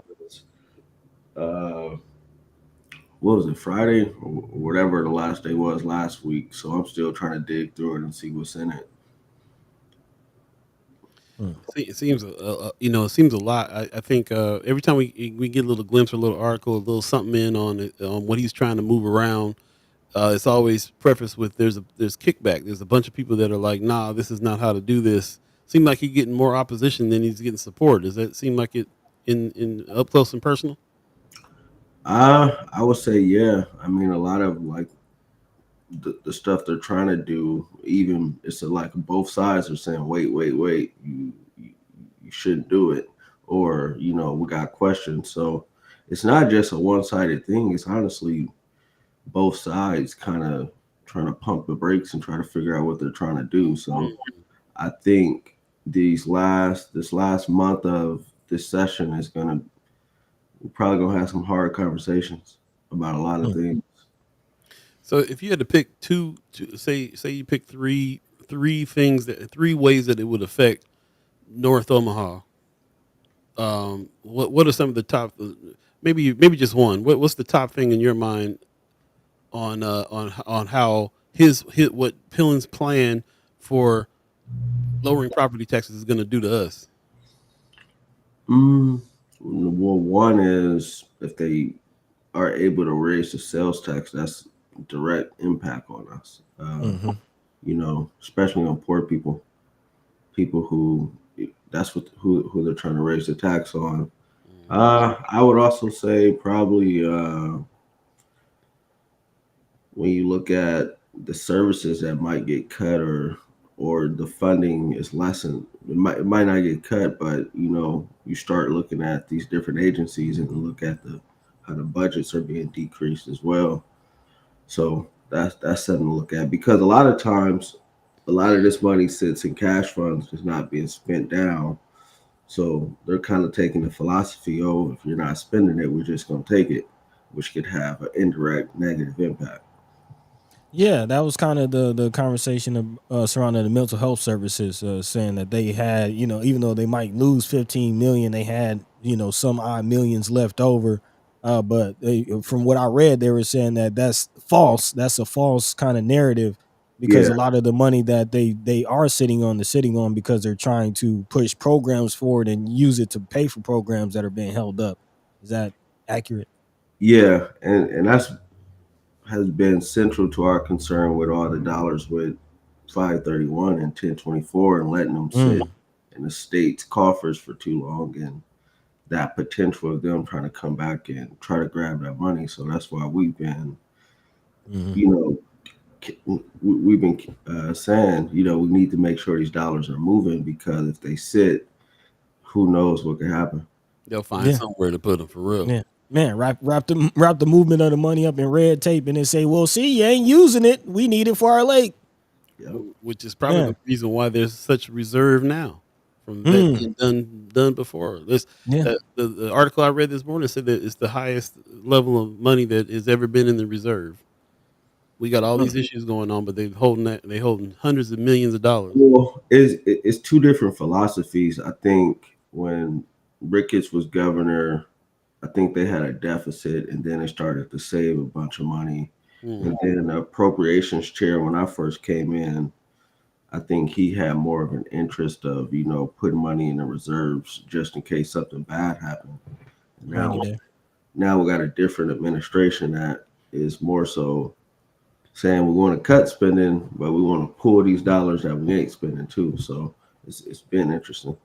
Mm. I kind of want to pivot as far as like, is this even really the conversation we should be having? Or do you feel like the legislature is missing the mark on some more important issues? Like, is this tax conversation really, the conversation to have, or do you feel like there's some other bills that we should really be paying attention to? There's always other bills we should pay attention to. But I think it is an important conversation because I think our state within these next is 24. I say within the next 3-4 years, it's budget's gonna get real tight. So Mm. I think it's a real conversation. But there are also other bills, bunch of other priority bills that still ain't even been talked about on the floor or even passed yet. So it's still a bunch of bills we still have to get done, and we don't got a lot of days left. And some I don't even think gonna get heard on the floor unless they get attached to something. Mm. Mm. Get Any- an anything? opinion in the chat. I was just going to ask you before we get there. Is anything in your anything you're worried about not getting on the floor? No, I mean all my bills that I want to see passed are on the floor. Well, not Okay. all that I want to see passed, but I do got bills on the floor. It's just getting them on the agenda and getting them heard is another step of the process. I gotta work on this week to try to get my bills on the agenda.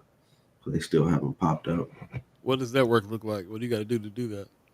Just talking to the speaker and seeing what does he plan to do, since we'll be talking about the budget. That's going to take up a couple days or so, and then I think taxes might come up too, so that's going to probably take up the whole week. So that pushes back a bunch of things that other people want to do. So we'll see.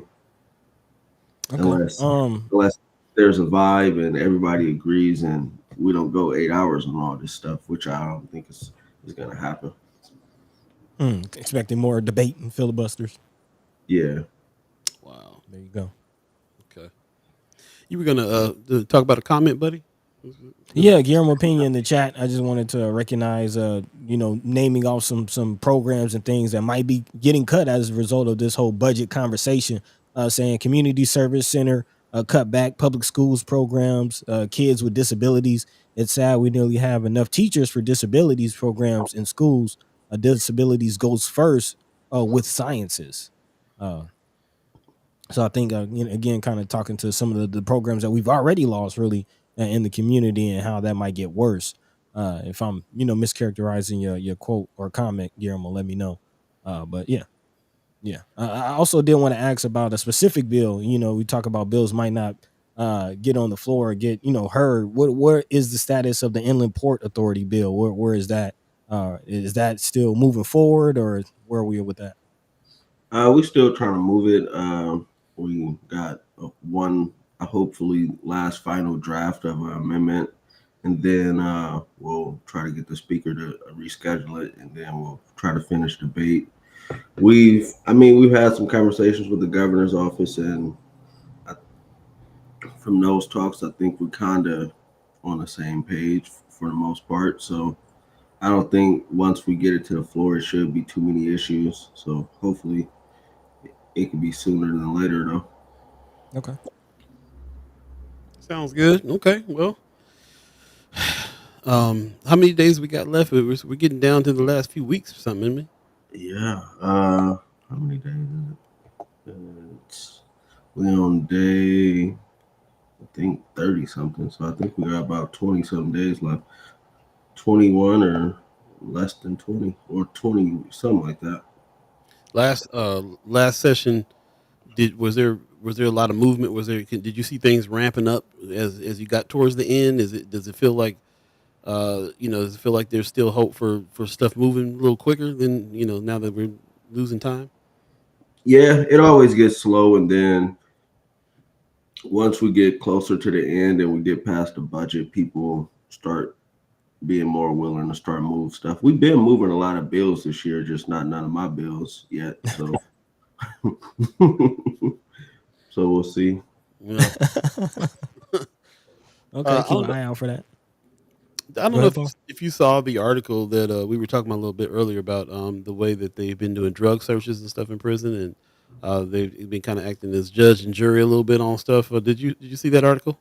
Yeah, it's just always something. I had a meeting with the director Jeffries last week. Mm. I think we met for like an hour and a half, and just was talking about different issues inside. Trying to not. It's more so just he. I know he walked into a dumpster fire, so Mm. I ain't gonna say like the conditions of our prisons is his fault, Right. but and I think he get it that I still got to make sure I hold him accountable because he's like I understand where you're coming from and why you doing what you're doing, and I think he get it. Um, but still just asking questions about everything that's going on. What's the plans, as far as like the new prison, NSP, the operations going on inside? He said he's been trying to do a lot of culture changing in the Mm. system. He said he wants to try to diversify a lot of the senior staff because he said that's something he wants to focus on. Hmm. I don't know. I'm gonna still call it the Nebraska Department of Punitive Services until it changes. So it don't matter how many times we talk until it changes. I'm gonna still hold firm on that. Man, any high hopes for reforms this year as far as bills? Not no, not Same old, really. same old. I mean, I got this LB 631 to get the parole board to go to work and create some rules and regulations. Senator Wayne has a couple bills, and Senator, dang, not not a lot of bills came out of judiciary that are kind of focused on reforms. It's more so looking at parole and other things like community corrections and things like that. Because if we increase community correction space, it basically decreases the prison population. It's Okay. not crowded no more. So it's different things that people have been looking at. They started that with LB 50. There was a sentencing task force created, and it's pretty much been like an energy of not passing nothing this year, going through the task force process and seeing what happens, which I'm always skeptical of. And I Mm-hmm. told him I might leave the task. I might get off the task force if they pass a bill because they're trying to enhance a penalty for selling drugs to somebody, and if somebody dies. And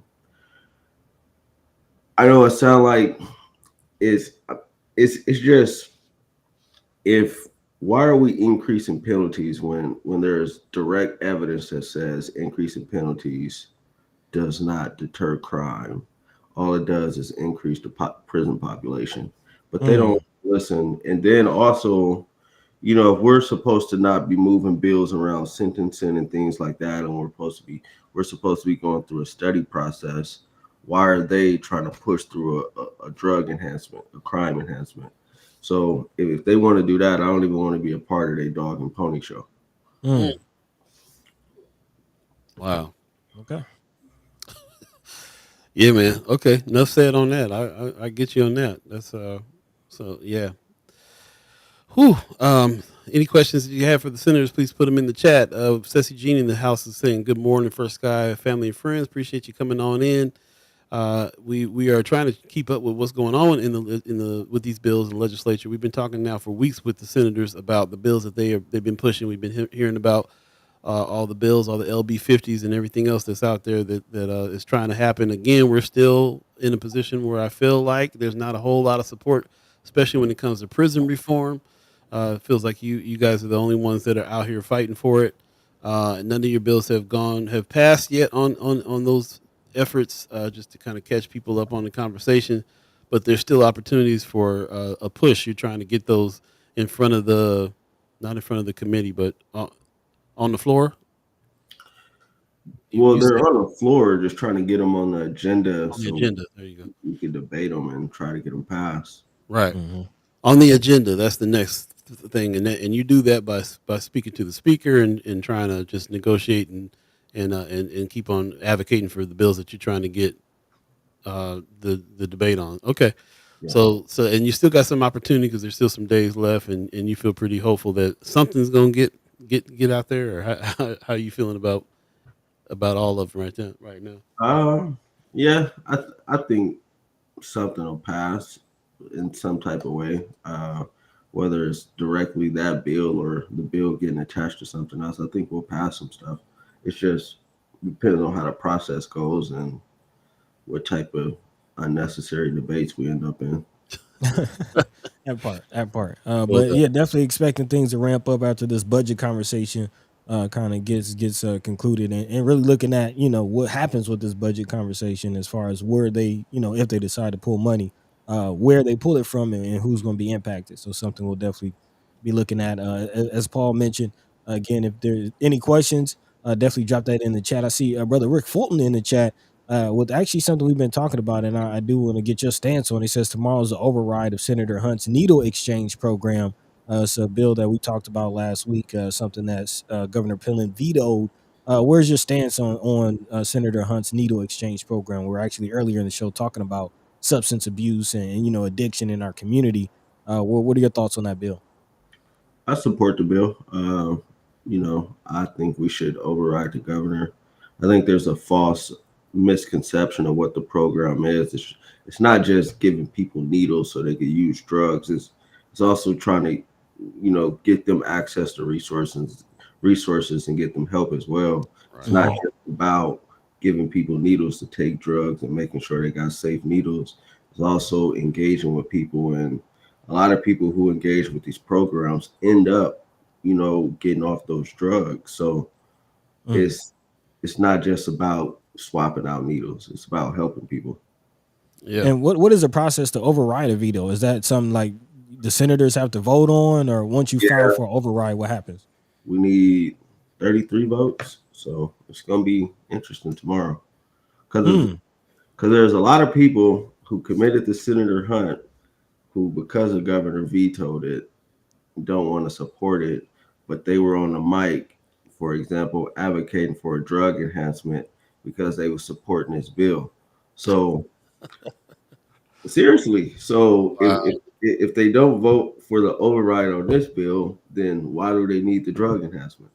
Well, I can't wait to see who does that.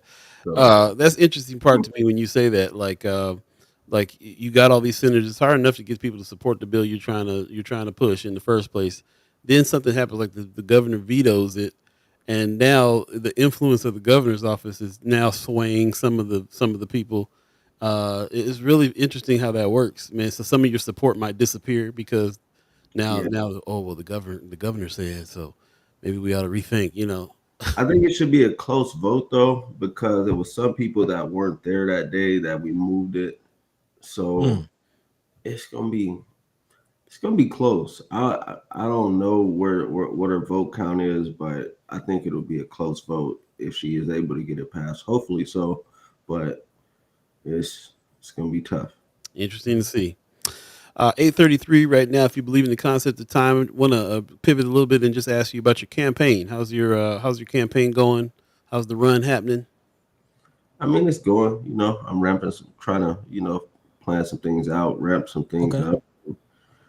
Just start grinding it out. I've told people, I'm focused on, just doing the work and grinding it out.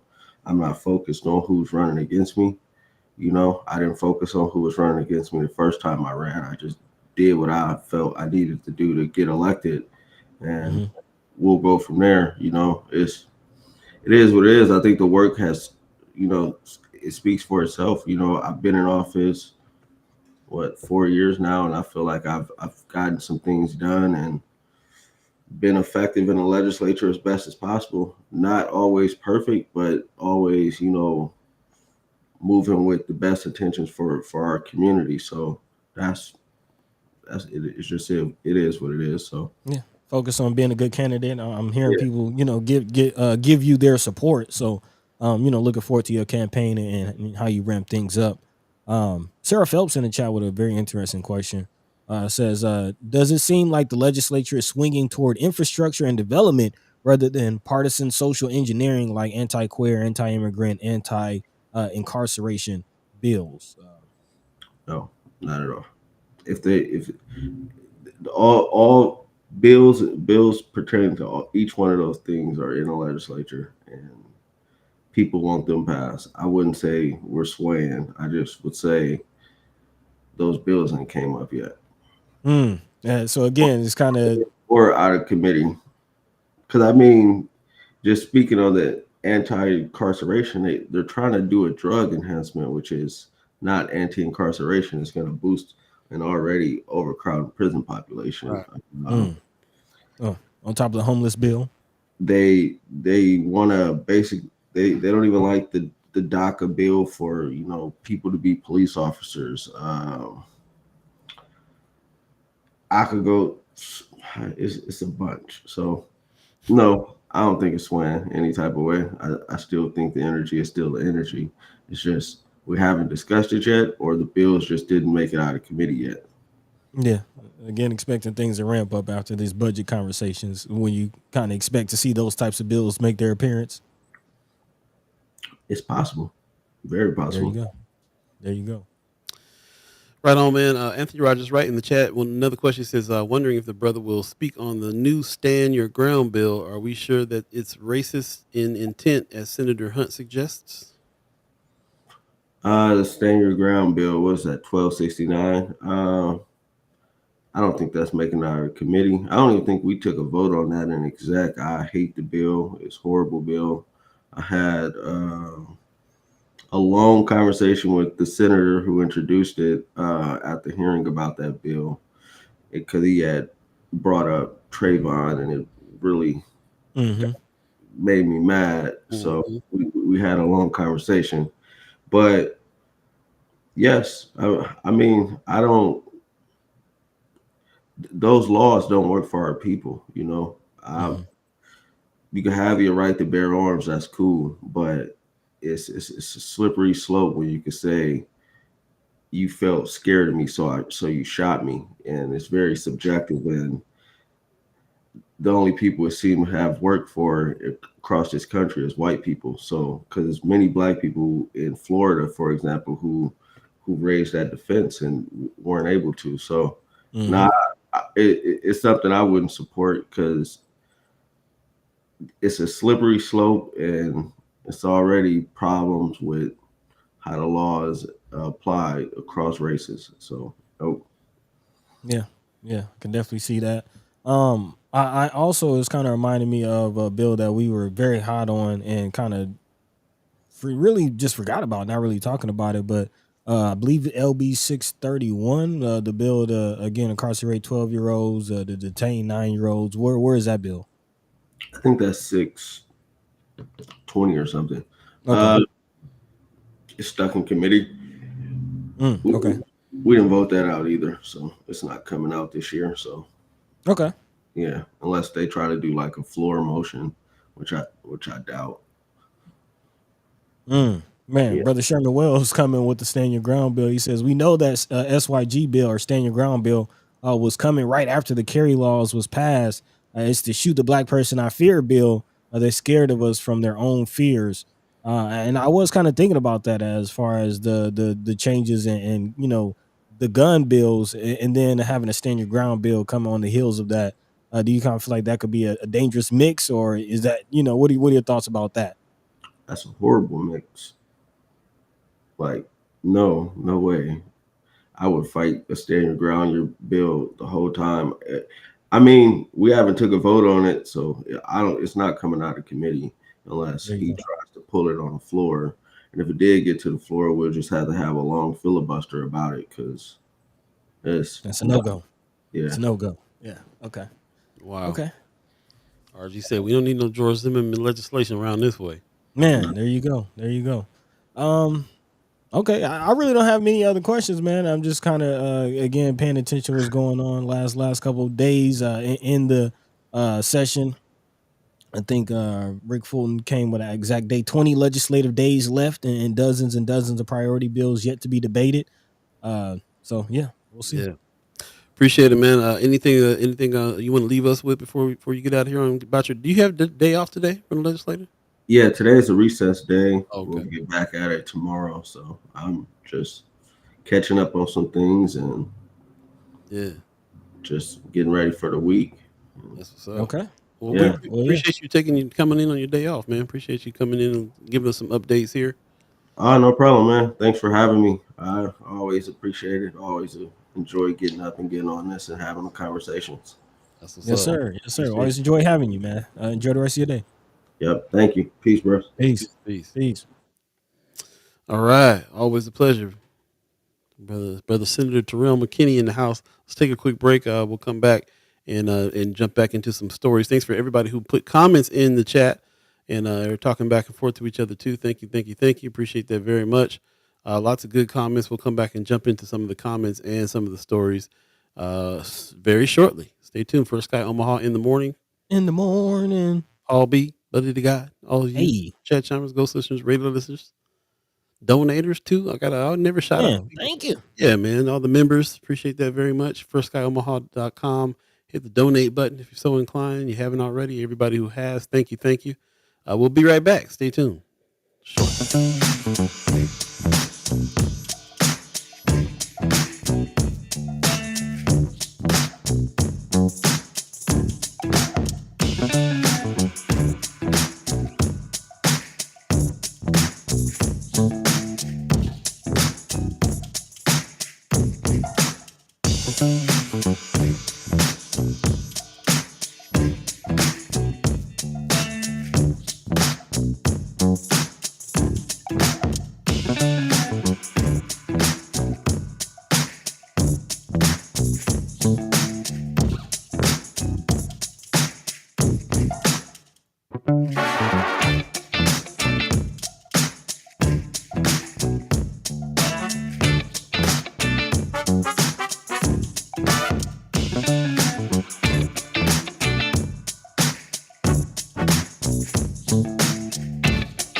Welcome back. You're listening to First Sky Omaha Radio, First Sky Omaha in the morning.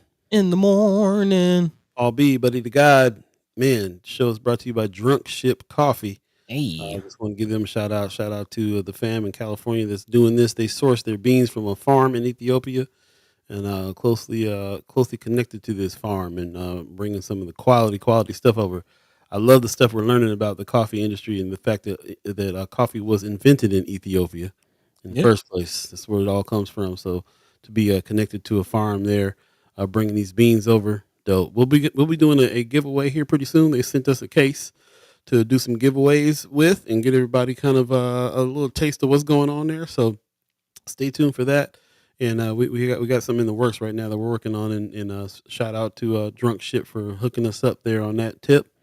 If you have a product or a service or something like that you want us to also advertise, let us know. We're definitely moving in that direction. We got the news briefs happening over on TikTok that we're going to be doing some advertising on as well. So if you have a TikTok account, go check us out at First Sky Omaha. The TikTok account, you can get your news headlines and news briefs over there as well. And we're doing some other fun things over there too. We're trying some stuff out this week. So definitely get you, if you have TikTok, look us up over there. If you don't, and then, look at getting one. If not, we're also going to have some of that and some of those news briefs and shorts happening on YouTube. So definitely tighten up your YouTube account, like and subscribe and do all those things as well. We're going to be definitely running the contest most likely through YouTube. So like I said, if you don't have a YouTube account, I would suggest you go over and pick one up. We'll be at First Sky Omaha, the YouTube account as well there too.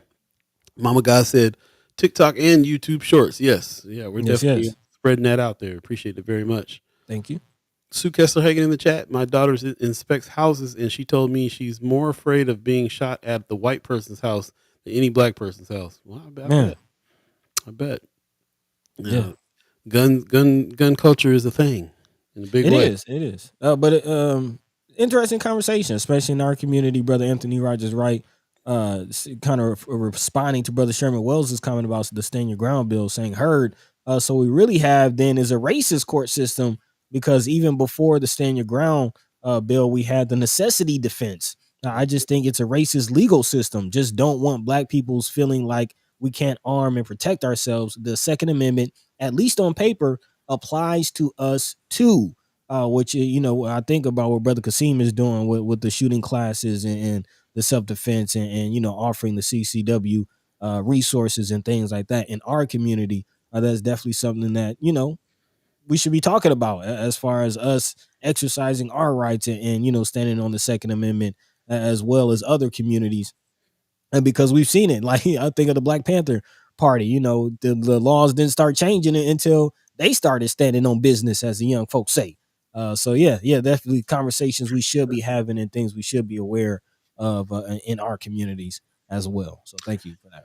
Yeah, man. I was just thinking that too. That's when the laws changed as far as you started seeing the split at that point when the Black Panthers took them rifles and walked up into the Capitol building, Man, California, game changed. and it was legal for them to do that. Then all of a sudden, it's interesting. Like that reminds me of that joke that Dave Chappelle always says too. He's like, you want the gun laws changed? Then every black person go out and get one, and that's the only time you start seeing some gun laws that guns get regulated and so on and so forth. But that still that still doesn't leave everybody. That still only it seems to only apply to the black community, the black and brown community when that kind of stuff happens. So yeah, same thing. Anthony Rogers Wright talking about a movie I got in my DVD collection. He said this morning new Deacons for Defense. The civil rights movement would not have been possible without armed black people. They don't talk about those people as much as they talk about the nonviolent Martin Luther King side of the movement. But yeah, Deacons for Self-Defense were an armed group that were also marching and doing the things too. And and it wouldn't have me right. It definitely would not have happened. So that's what's up. Check out, go find it in a DVD, in a $5 DVD box somewhere near you. Deacons of Self-Defense, Forrest Whitaker. Get you on that tip, man, and check it out, and then go find some reading material on it. But yeah, how they did that thing was very important. There's so many different aspects to the civil rights movement that people don't talk about. One wouldn't have been able to happen without the other. If you wouldn't have been able to sit down with Martin Luther King if you didn't have people like Deacons of Self-Defense on the other side. You're gonna sit down with one of them, right? So yeah, required reading for all black people. Look, we will shoot back. I'm seeing at the New York NYU Press. Appreciate that. Link there. Yeah, definitely check that out. Check that story out. Be a good one. I'd like to get that to Brother Qasim if he hadn't read that. Be great. Definitely. So yeah, thanks for that. Big shout out to everybody commenting, letting their minds be free, letting their voices be heard. Just about 13 minutes left in this thing. Paul B, what's the word? What you say? Well, let's do a little lightning round. But before we do that, somebody said something about when we were talking to Brother Qasim, we were talking about black boys. He said black boys in particular, and that made me remember a thing I just saw with our man LaRussell, who came out here for a show a little while ago. There's a picture of him in Forbes, and on his post he said black boys in Forbes. Man, and I just thought, man, what a thing to say. What a thing to, you know what I'm saying? What a thing to say. LaRussell and Hit Boys joint effort rent due. This is obviously making some money and being very successful, or Forbes is just trying to get a little hip. I don't know. I'm not sure, but we listen to the Forbes report and stuff like that all the time, talking about wealth and money and building generational wealth. They have a lot of articles on that. Highly encourage that if you follow the money and if you want education on those things, those are some of the magazines to keep up with. Forbes being one of them. Good to see LaRussell in Forbes. Oh yeah, and pushing it out that way. Very interesting thing. So anyway, I just wanted to share that because of the title. He the way he put his post out, black boys in Forbes. Man, hey, there you go. We can be in there too. Beautiful, beautiful. Between time, let's do a little lightning round on the rest of whatever it is that we had. I lost my page already. What was the agenda for the rest of the stories? Yeah, man, we had a lot to get into. Definitely want to shed light on this story coming from Chris Baby Boy Bolin. Yes. Yeah. It's a huge one, talking about again the PACE situation, or Police Athletics for Community Engagement. Again, if you remember, about a year or so ago, there was a very controversial case coming out of that program where 4 individuals were charged and are now being sentenced for fraud, for defrauding the organization out of funds. And this particular story, though, deals with a specific building that the program actually secured right before the raids started. This is dealing with the Corrigan Community Center, Senior Center in South Omaha. Apparently, the organization that founded and ran the building for more than 30 years, and the senior programming that was in the building gifted the building to Pace about a year or so ago for $1, and now Pace is turning around trying to sell the property for $500,000. And there's a lot of controversy, a lot of anger coming from the community Wow. and surrounding this. Again, apparently the whole point of the building was actually not to make money, but to serve the community, and those who ran it again for several decades are not happy that again it looks like Pace is just trying to um, use it as a money grab. They actually have never had any programming there as far as the youth athletic programs that they do, according to the board of the board chairman of Pace. They only used it for storage, and now after trying to give it back to the organization that gives it to them, they're trying to sell it. So very, very interesting thing going on with Pace. I didn't even know Pace was still, alive and around, but still doing things. Apparently, they are gearing up for programming in 2024. So yeah, we'll definitely continue to look at what's going on with Pace and see how this whole situation plays out. Definitely urge you to go to Flatwater Free Press to check out the full article. Because yeah, Chris Baby Boy Bolin doing good work as usual. Man, I wanted to talk to Brother Qasim about that, and I forgot. I forgot to bring that story up. But while he Pace was here, situation. yeah, we'll talk about it though. But moving along, hmm and other news coming out of Flatwater Free Press, looking at the housing situation, specifically with Omaha's public housing. Again, we've been looking at what's going on specifically with the towers, but this story dives into what individuals who are evicted, what they deal with, and kind of the impact of the collections side of it. Again, we already talked about the struggles of trying to just find housing, and once you're evicted, again, you have to pivot and find somewhere else to live. But on top of that, it can be hard to do when the debt that you accrue or that comes from being evicted impacts your credit score, which is kind of the story that's being told here in this Flatwater Free Press article. And one particular woman that they shadowed or featured in this story says that she was evicted, had to move back to her home of Chicago, which impacted her children, who had to transfer mid-semester. Her debt to the Omaha Housing Authority ballooned to $1,300, unpaid rent, and a charge for left behind furniture, she believes. But that was what it ballooned to, by the time it appeared on her credit report.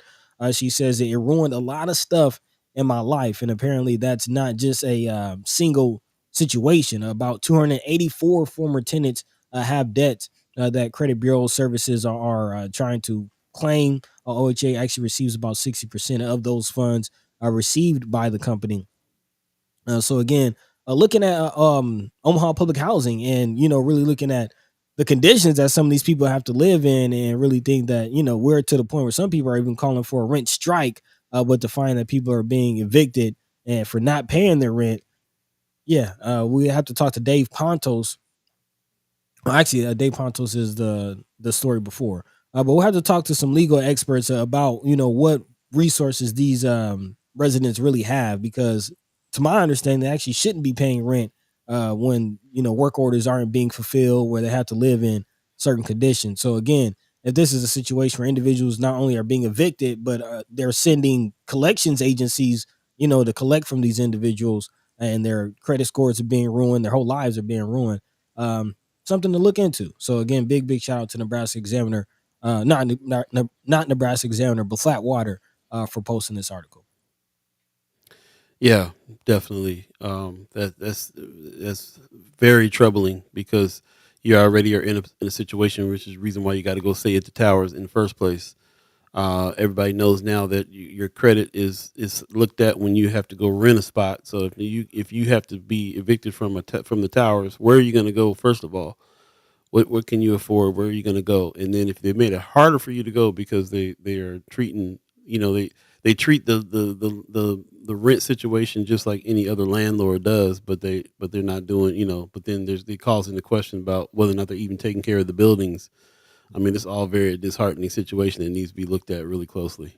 That part, and in other news coming out of Nebraska Examiner, this bill would have went a long way to helping those in that situation. LB 175, also known as the Residential Tenant Clean Slate Act, would have allowed tenants who face an eviction notice that was later dismissed or vacated to have that eviction sealed. And again, not only your credit score, but if you have an eviction on your record, that could also hinder you from getting future housing. But again, this bill would go toward sealing some of those activities, especially again if the eviction was later dismissed or vacated, similar to situation those in OHA might see. Again, that eviction could be vacated once it's you know recognize the living conditions that these people were living in. But again, that bill was actually defeated on Thursday by a filibuster under a compromise. A clean slate would be allowed only once, and a controversial amendment to require jury trials in eviction cases was dropped from the bill. So again, LB 175 has been defeated.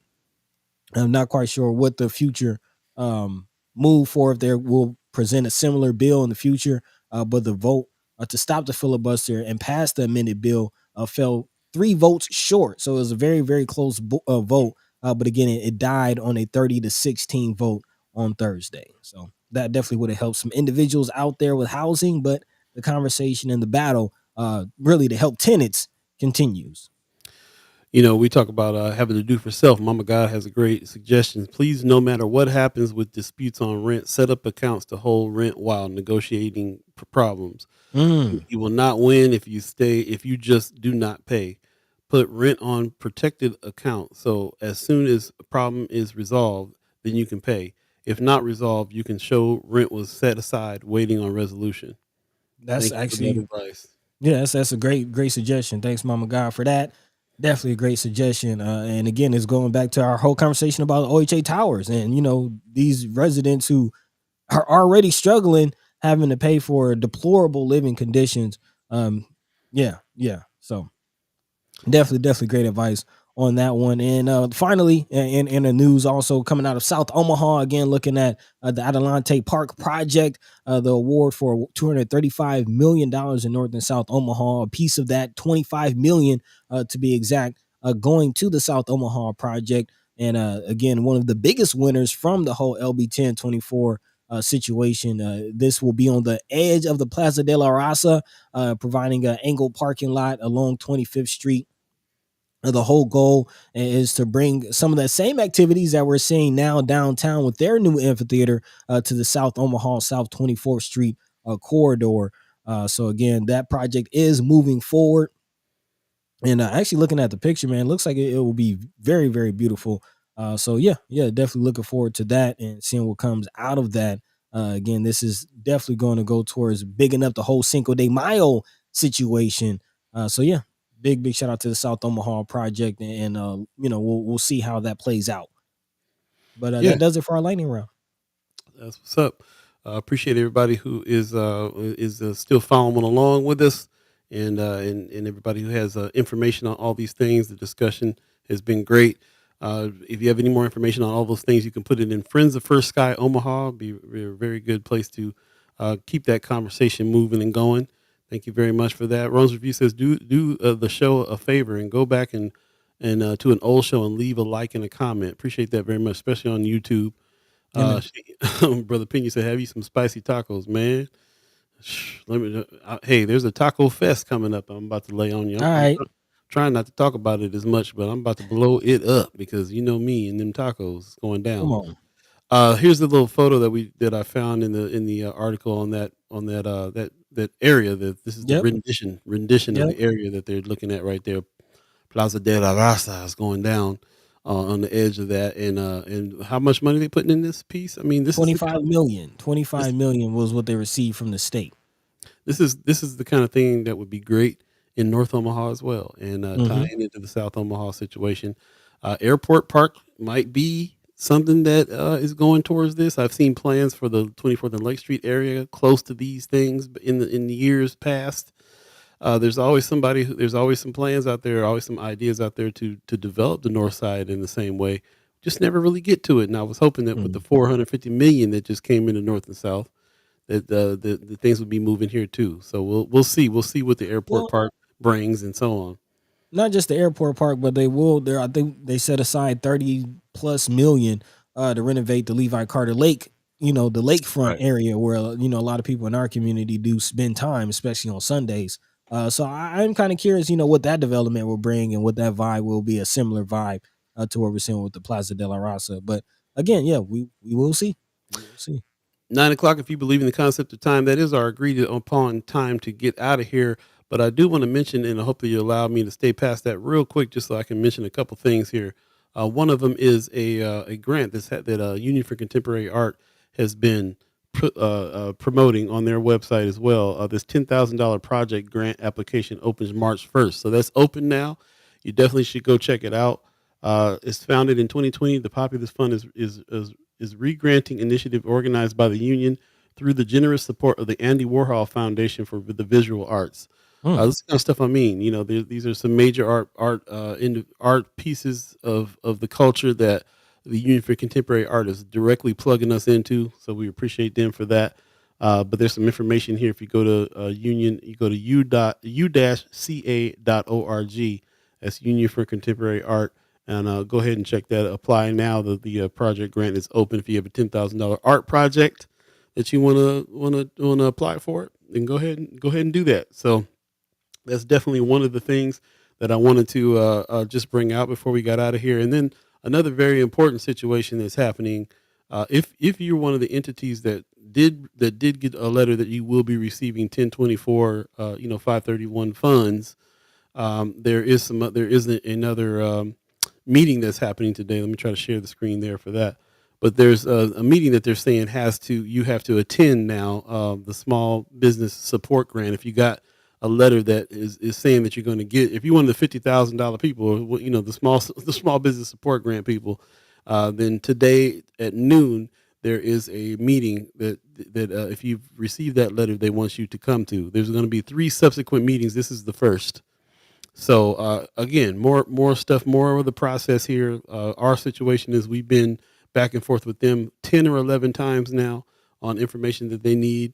Nobody's gotten any money yet, but there's still some things here that they're setting up. And I think what they're doing is setting up people to be able to report accurately. They're doing all this to try to say this is what we're going to require.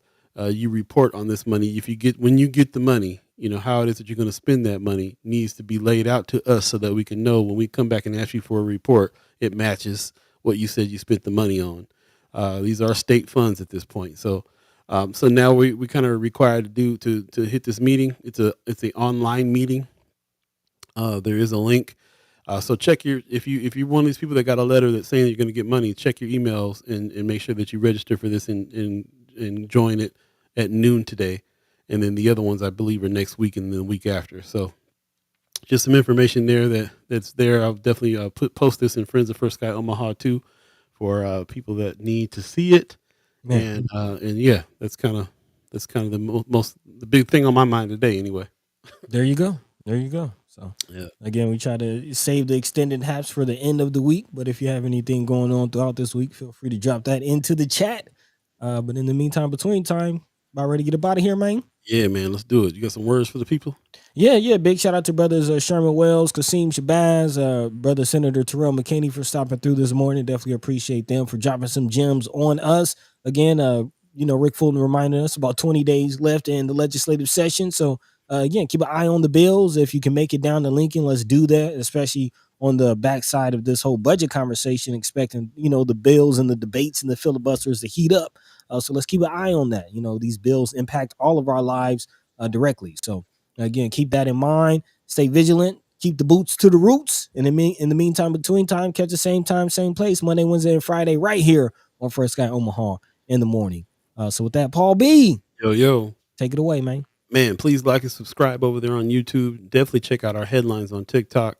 We'll put them on YouTube Shorts as well. If you're not a TikTok fan, if you have TikTok, let me try to act like you ain't got TikTok. Come Y'all on. you doom scrolling at 2 o'clock in the morning. Know what Check us y'all out. doing. Yeah, definitely check us out over there and check out the broadcast. We put a lot of work into putting those headlines together. So please check it out and support the efforts, man. Get you some Drunk Ship coffee. Shout out to Drunk Ship who is helping us sponsor some of those things as well, including the news spots on the news headlines on TikTok. Shout out to them. And once again, anybody want to also advertise with us too, let us know. Hit us up at firstskyOmaha@gmail.com and really appreciate that very much. Mama God is extending the information on that good advice she just gave us. She says, forget the account type, but just remember, put rent in an escrow account, waiting on rent dispute issue. You will always win with no impact to your credit. So an escrow account is where a third party holds that money. You can prove that you have that money ready for it, but they ain't got access to it yet. It's not like a bank account.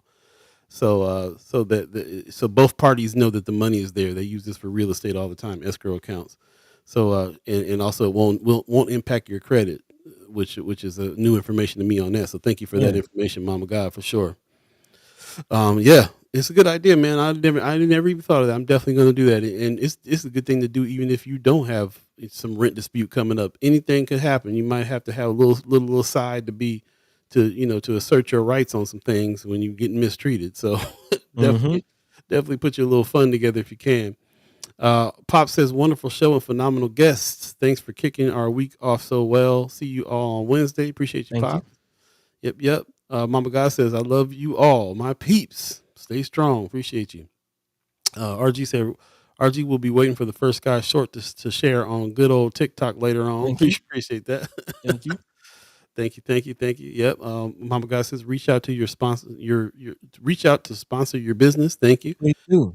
How do I get the coffee without shipping and handling? Good question. You're gonna have to pay shipping and handling. I don't know about. Well, wait a minute. Well, we're doing a giveaway. Yeah, for the giveaway, we got some here that I can just get to you. Excuse me. So, most definitely appreciate that. Yeah, man. Come on, you know how it is. Startup company. We got to pay them taxes too. So. But I appreciate your interest, and I appreciate everybody who has already reached out to the family and ordered some Drunk Ship. This seems to be picking up speed, pretty popular. Nice, pretty cool venture that the family's getting into here on business, man. We're all about family business right now, shoring up our small businesses and making them larger businesses. That's what it's all about here, so we can build some wealth in our community and so on and so forth. So, yes, giveaway on the horizon. Absolutely. We're doing a contest that we're putting together now to do some giveaways, so appreciate it. Yeah, we'll come with instructions. That's right. Appreciate you very much. Shout out to the Omaha tribe elders for allowing us to be on this land and speak while we're here. Shout out to our elders for allowing us to speak before you. And shout out to you, the chat chimers, allowing us to speak with you on all these important subjects. Your voice is very, very, very appreciated. And we're just happy that we can be here to be able to facilitate that your voice be heard. Miss any parts of this show, please go back and check it out on Facebook and YouTube. Read the comments as well. And again, check us out on TikTok for the headlines and also YouTube shorts. Like and subscribe, all that good stuff. If you're so inclined to be a member of the channel so we can keep this going as well, please go to firstskyOmaha.com, hit the donate button, and become a reoccurring member of the channel as well. Really got to push the memberships, man. It's all about trying to sustain this with ourselves because it's unsustainable elsewhere. It's not like it's not like people in our whole community want us to keep on doing this to help try to create a well-informed community, especially in the Black community. The Black and brown community is not always supported, so it takes the Black and brown community to support us, and that's the route we want to go.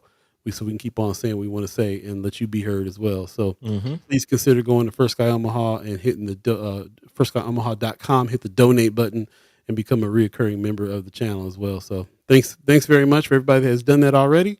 And like Buddy is saying, like everybody's saying, we'll see you Wednesday. Take care of yourself. It's supposed to warm up 70 degrees today. Nice. So let me get the snow attitude off of me and go outside and get some sun. That's what I'm gonna try to do in between all these hoops that I got to jump through for the DED. So that part. With that said, we're going to go ahead and get out of here. You guys have a good one. Take care of yourselves. Peace. By the way, Vanguard. This is protected the red, the black, and the green. At the crossroad, with the key. By any means necessary. Yeah, we got through the whole show without talking about the Oscars. I don't really care though. Lily Gladstone didn't win. Did that happen? I Exactly.